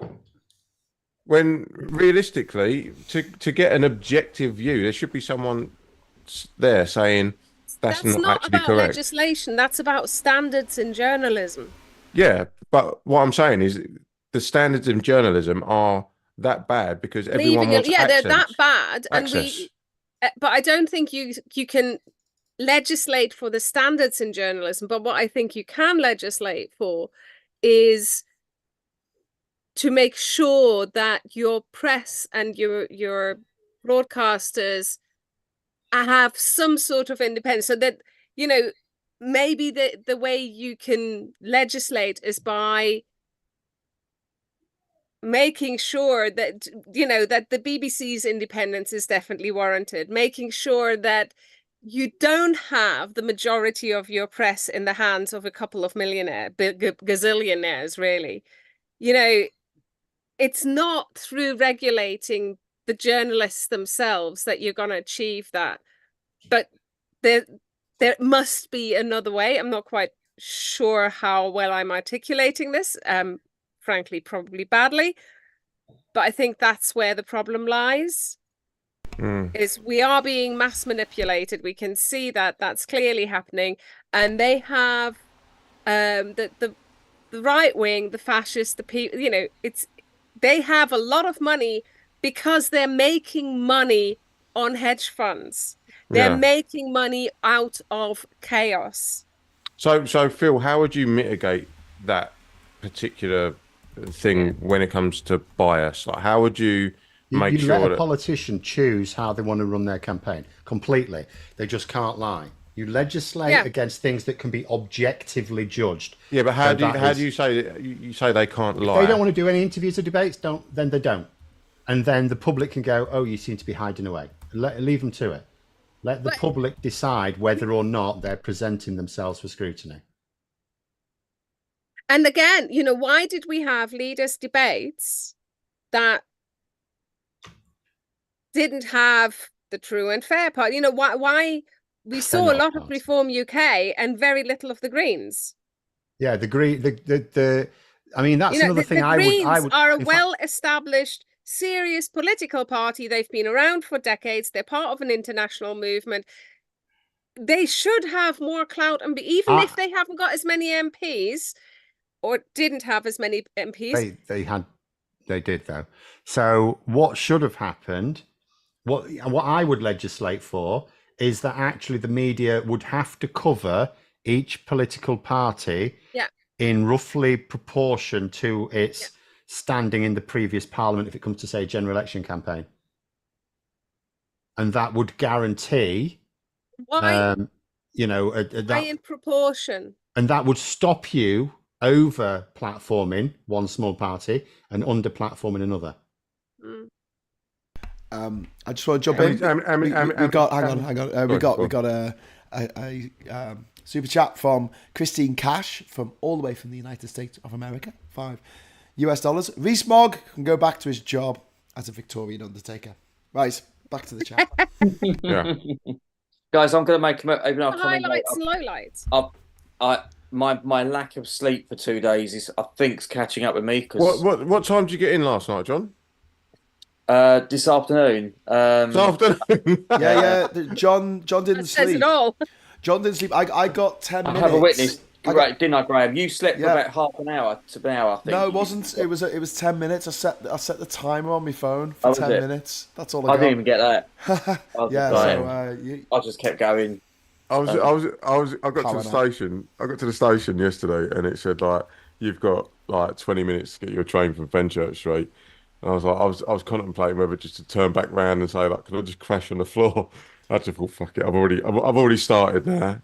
Yeah, and then I had to get the district line all the way to Upminster, then had to get an Uber from Upminster to my house. Oh shit! It's only 30 quid to be fair, but no, I saw that you missed the train, and I was like, oh shit, you're gonna be sleeping in the park, but at least you got home. Yeah. Sorry, John. I'm going to go. John, I'm going to go to bed now. Night, John. Lovely to meet you, bruv. I think election 2024 for me. That's it. It's beautiful. That was the party. That's the highlight, is it? I'm going to get some sleep and onwards with the next one. You had a night out, old timer. It was a good night, wasn't it? It was all right. Brilliant. It was brilliant. It was good, perfect. But not sleeping at all. Perfect. I'm now getting that kind of like, proper wired feeling now. So I thought I'd jump on Politics Social for it, and I'll be honest with you, the last 20 minutes I've been like, no, I've completely lost what's being talked about now. I'll probably back out. Bro, go and get your nut down. Go and get your nut down. All right, mate. Anyway, take care, John. Bye, John. Sleep tight. Thanks for everything. Mate. So obviously, John, big power behind StopTheTories.vote.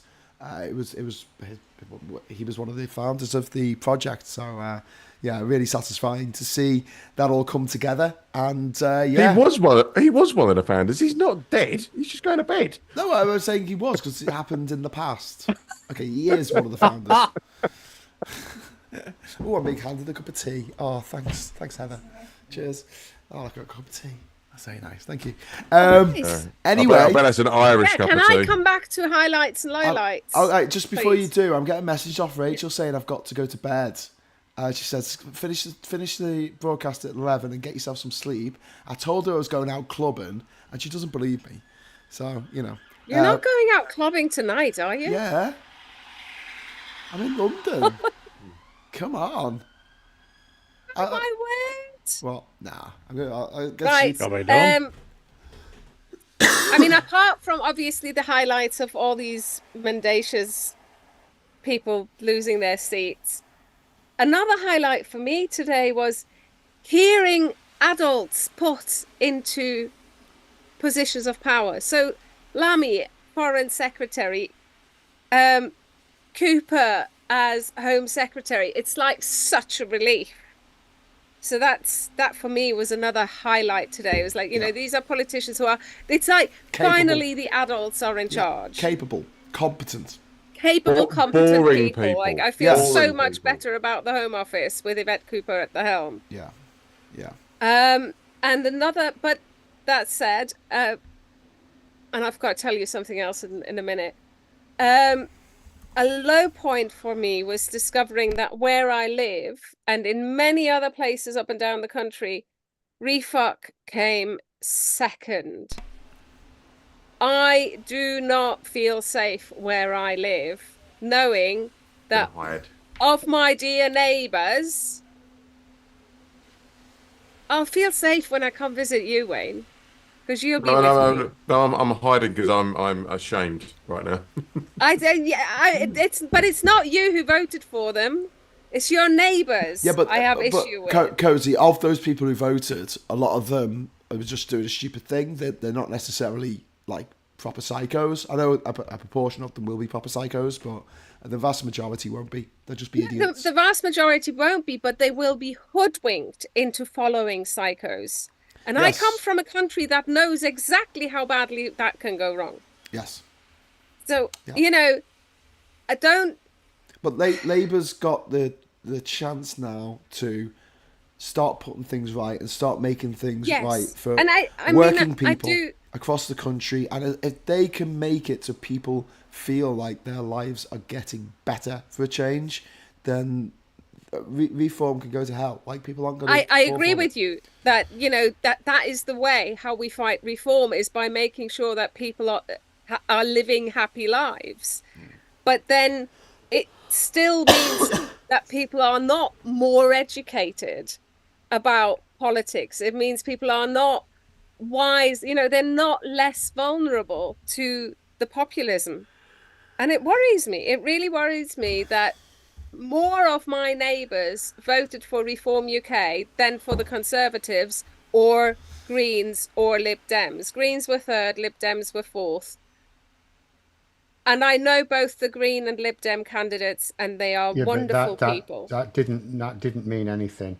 People knew they were voting tactically in this election. Oh, absolutely. Across the left and the right. It wasn't just about the anti-Tory tactical vote. There was a pro-Tory stroke reform tactical vote. Listen, where I live, you stick a red rosette on a pig, it'll get elected. People here the majority here will vote Labour by a big margin. No matter what happens. So it's never a fight for who becomes MP.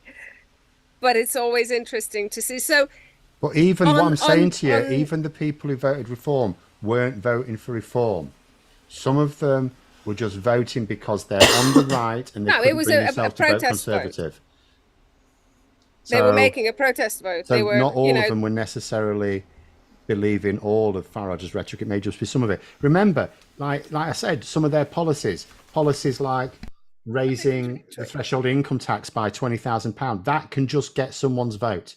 That's not an arsehole. That's not someone who wants to beat anyone up. That's not necessarily even someone who wants to drown in a boat. That's just someone who thinks, I can't afford the heating, I could do with that. But the problem is that they are not then engaging enough critical thinking to look at the rest of the policies and go, 80% of the country. I saw some stupid bloody thing. It was in Gateshead, some newspaper outlet, and going, oh, the voters here don't think Labour's manifesto has got much detail. They haven't read Labour's manifesto. Of course they haven't. No one's read it. So, you get... this is most of the country just going with their pencil, and it's the feeling, and they might have decided weeks ago, they might decide when they've got the pencil in their hand, and it's just some general feeling. I appreciate that, but that is actually something that needs to be addressed. We need to address political education in this country. But it would be nice. But I think it's easier to take out the con men when there's just one or two of them than try and re-educate millions of people who don't want to be re-educated. I think you need to do both. What happened last time Labour were in, they started to introduce critical thinking into schools slowly. Yeah. They introduced a couple of what are called AS levels, so it was like at the upper end. As soon as the Tories came back in, they were gone again. Yeah. Oh yeah. So you need to have a system where someone would carry it on. You need governments that take it seriously, but also end this cycle, because whatever if Labour have to be in power for 15 years before anything that they introduce at the lower end of school can feed through to the end of it, because the Tories will just instantly chop it. instantly. Yeah. Puddinator, thank you very much for the £5 super chat. This is going to be the last question of the night. Do we think Farage would defect to the Tories for the leadership position before the first PMQs? 100%. No, 0%. 100%. Cozy, what percent would you give? 50?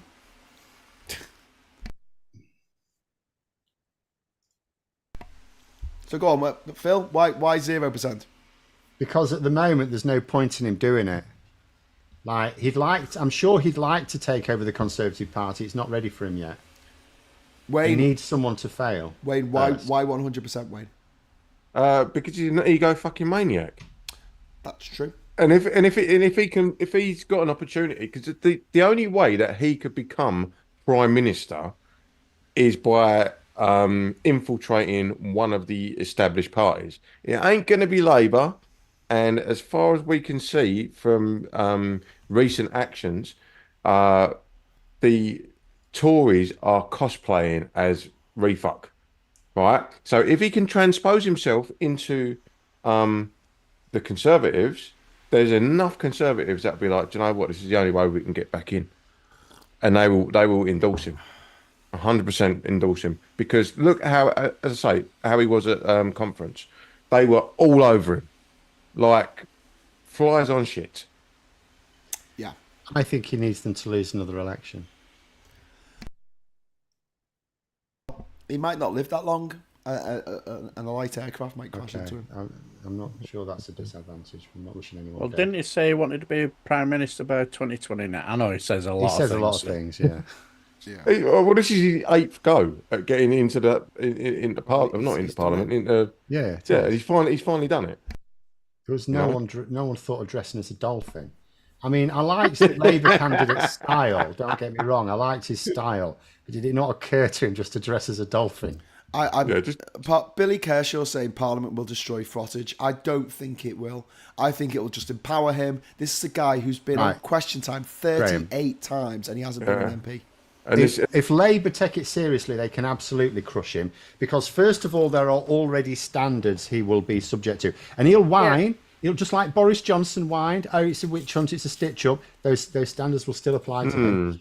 And there's nothing. The victimhood mentality. Where have we seen this before? No, but Labour are already going to tighten some standards. And if they really want to take him out, there's nothing to stop Labour tightening those standards even more than they planned. They can absolutely make him as uncomfortable as hell. So what sort of things would you suggest? It's quite easy. Like my idea, I don't think Labour will actually go this far, because they're already sort of going to immediately ban lobbying jobs and paid consultancies, things like that. My attitude would be, but they're also going to order a review into other second jobs. The idea is, Labour's plan is to say MPs should not have alternative sources of income, which creates a conflict of interest whereby their most important job is not being an MP. So they've already got a plan to do that. We just don't know the details because that part of it comes after a review. If I were running that review, I would say, do you know what the easiest way to do this is? The only thing that's stopping you banning all second incomes is the fact that some of them are necessary for registrations, like, if you're a lawyer or a doctor, something like that. So here's the deal. And you might have your own business where you get your own income. Here's the deal. Any income you make as an MP that's not from Parliament, so you've got your MP salary, you might have a ministerial top-up or something like that. Any income that's not that is taxed at 100%. So you have to, and this is what I would do, and I would make it really uncomfortable. I would say you have to declare all of your income internationally, and it will be a matter of public record, right? And it will be taxed at 100%. See how many people like Farage want to be an MP then? None. They won't do it. Absolutely none. I even wonder. I love the fact that Phil did that little statement and then instead of swing of his beer, just banged it down. Yeah, he's right. He's right. Absolutely. Right, we're going to have to leave it there, I'm afraid. It is 11 o'clock and we've been... Can I do a little plug for Global Liverpool? Because I've got a really nice story for you there, Graham. You're going to love this. Go on. It'll be really quick. We had a candidate standing in Wavertree who is a convicted racist, and he was convicted of a hate crime. and a really nasty piece of work, standing as an independent on a platform of Scouse pride and resisting the change to culture. He got a grand total of 108 votes. Now, not tomorrow, next weekend on Saturday, I'm running. It never happens when you want it to. Global Liverpool. I did that deliberately. I thought you fell We off will your chair. have more people at Global Liverpool celebrating multiculturalism than voted for a right-wing nut job. So there you go. Good I think stuff. my brother. So I think my brother's meant to be there. If you're in Liverpool, get down there. Get down there. Okay, so wow, what a week! What a week! Seismic, absolute earthquake, political earthquake. We are now in the second Labour era of my lifetime, and yeah, there's much to be done. Phil is furiously typing to someone on Twitter, correcting. No, this is YouTube. correcting I'm their answering. mistake. I'm answering the viewers. You bastards! Before we wrap, Gray, Yeah. can I just say, yesterday it was an absolute pleasure to meet the majority of the ensemble that we have here. It was fantastic, wasn't it? IRL.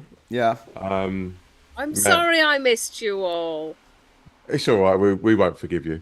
We'll come up to Liverpool. Don't worry, Cozy. We'll come to Yeah, Exactly. we'll We'll have to have another get next time together. we'll be at Liverpool. We'll do the northwest version.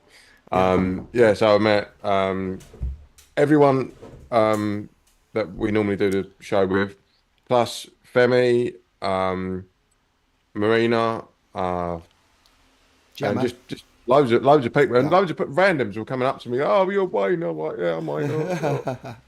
This is weird. It was so good. It was such a good atmosphere.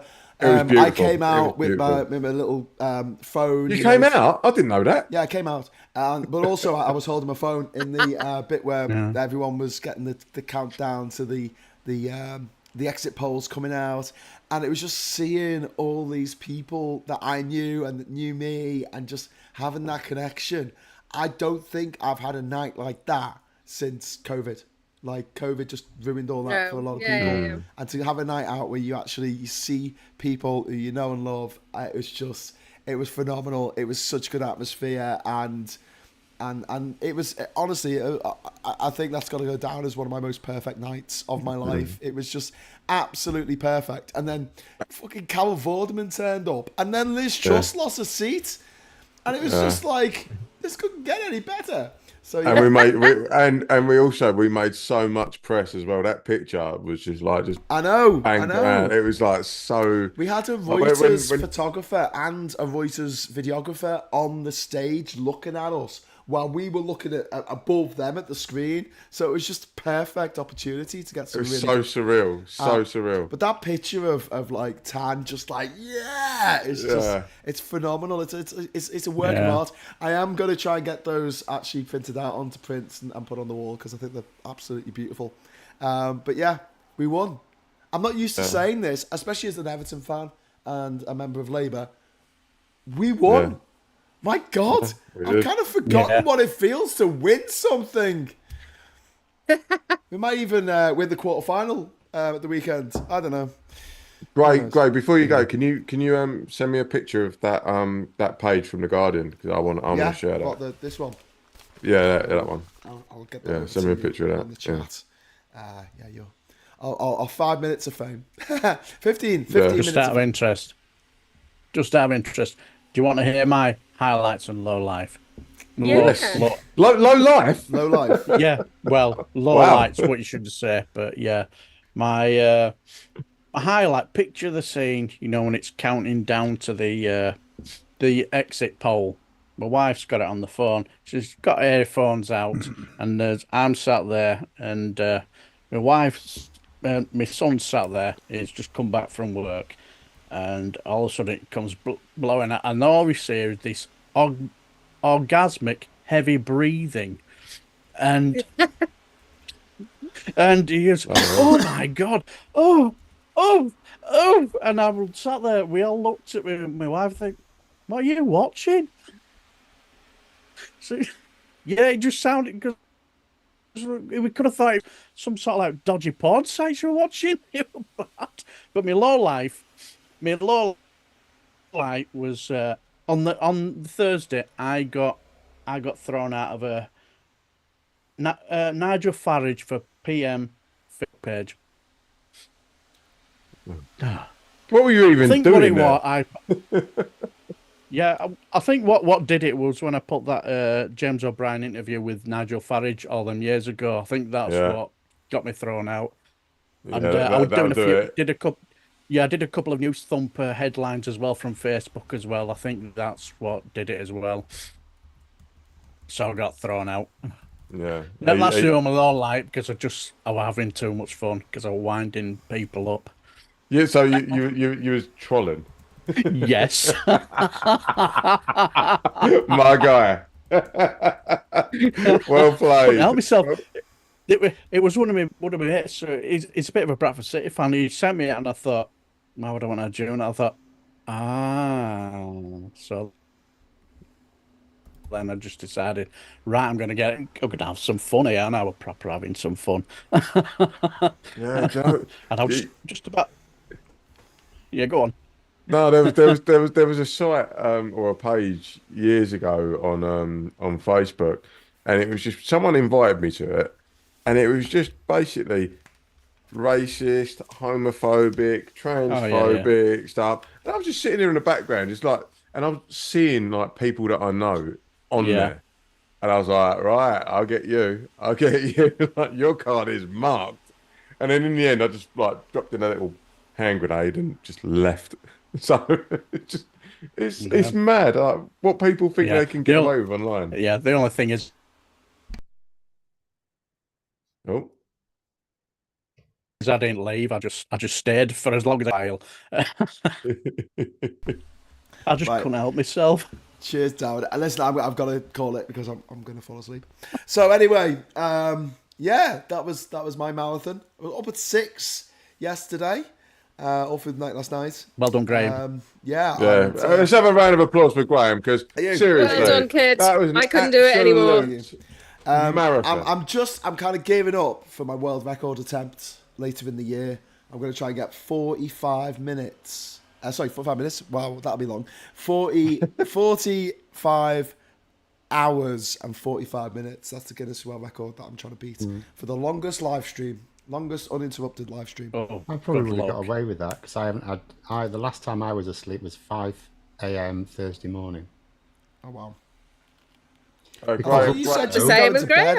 I tried to go to bed last night with the intention of maybe I intended to go to bed last night and just go to sleep, and if I woke up in the morning, brilliant. If I woke up at 3 o'clock, that would be fine because then the results come in. In the end, because of that exit poll, and then because some of the initial results were casting doubt on that Reform UK one, I just ended up being awake all night. Don't actually have any sleep. Graham, with your go get some sleep, Phil. I'll get some sleep in a bit. I'm used to it. Don't hallucinate. With your determination and my insomnia, I reckon we could smash that. Yeah, I reckon. Well, I spoke to YouTube about it. I've already set it up with Guinness World Records. But YouTube, I said I want to do it over the Trump Biden election later in the year, or Trump, whoever runs, and they said they can't promote it if it's political because they can't be seen as political, which I think is mad. But whatever, we'll sort. We could talk about petunias and hollyhocks. I'll talk about petunias for 2 days. It's got to be what's in the news. But yeah, anyway, let's do it. Okay. Thank you so much for watching. Thank you for the chat. Thank you for the super chat. Thanks to everyone who came last night. If you didn't get to see it, I'm so sorry. We were doing a million things at once. It was an epic night. Thank you for everyone who was involved in that. And I'll just say thanks to my fellow panelists here, Phil and Cozy and Wayne and Darren. And the cops are here. And they're coming for you. Scarcer in the house. Give us a like on the way out. I'll be back over the weekend. At some point, there's more streams to be done. But until then, I'll say thank you so much for watching. And until next time, hello, good evening, welcome, and goodbye.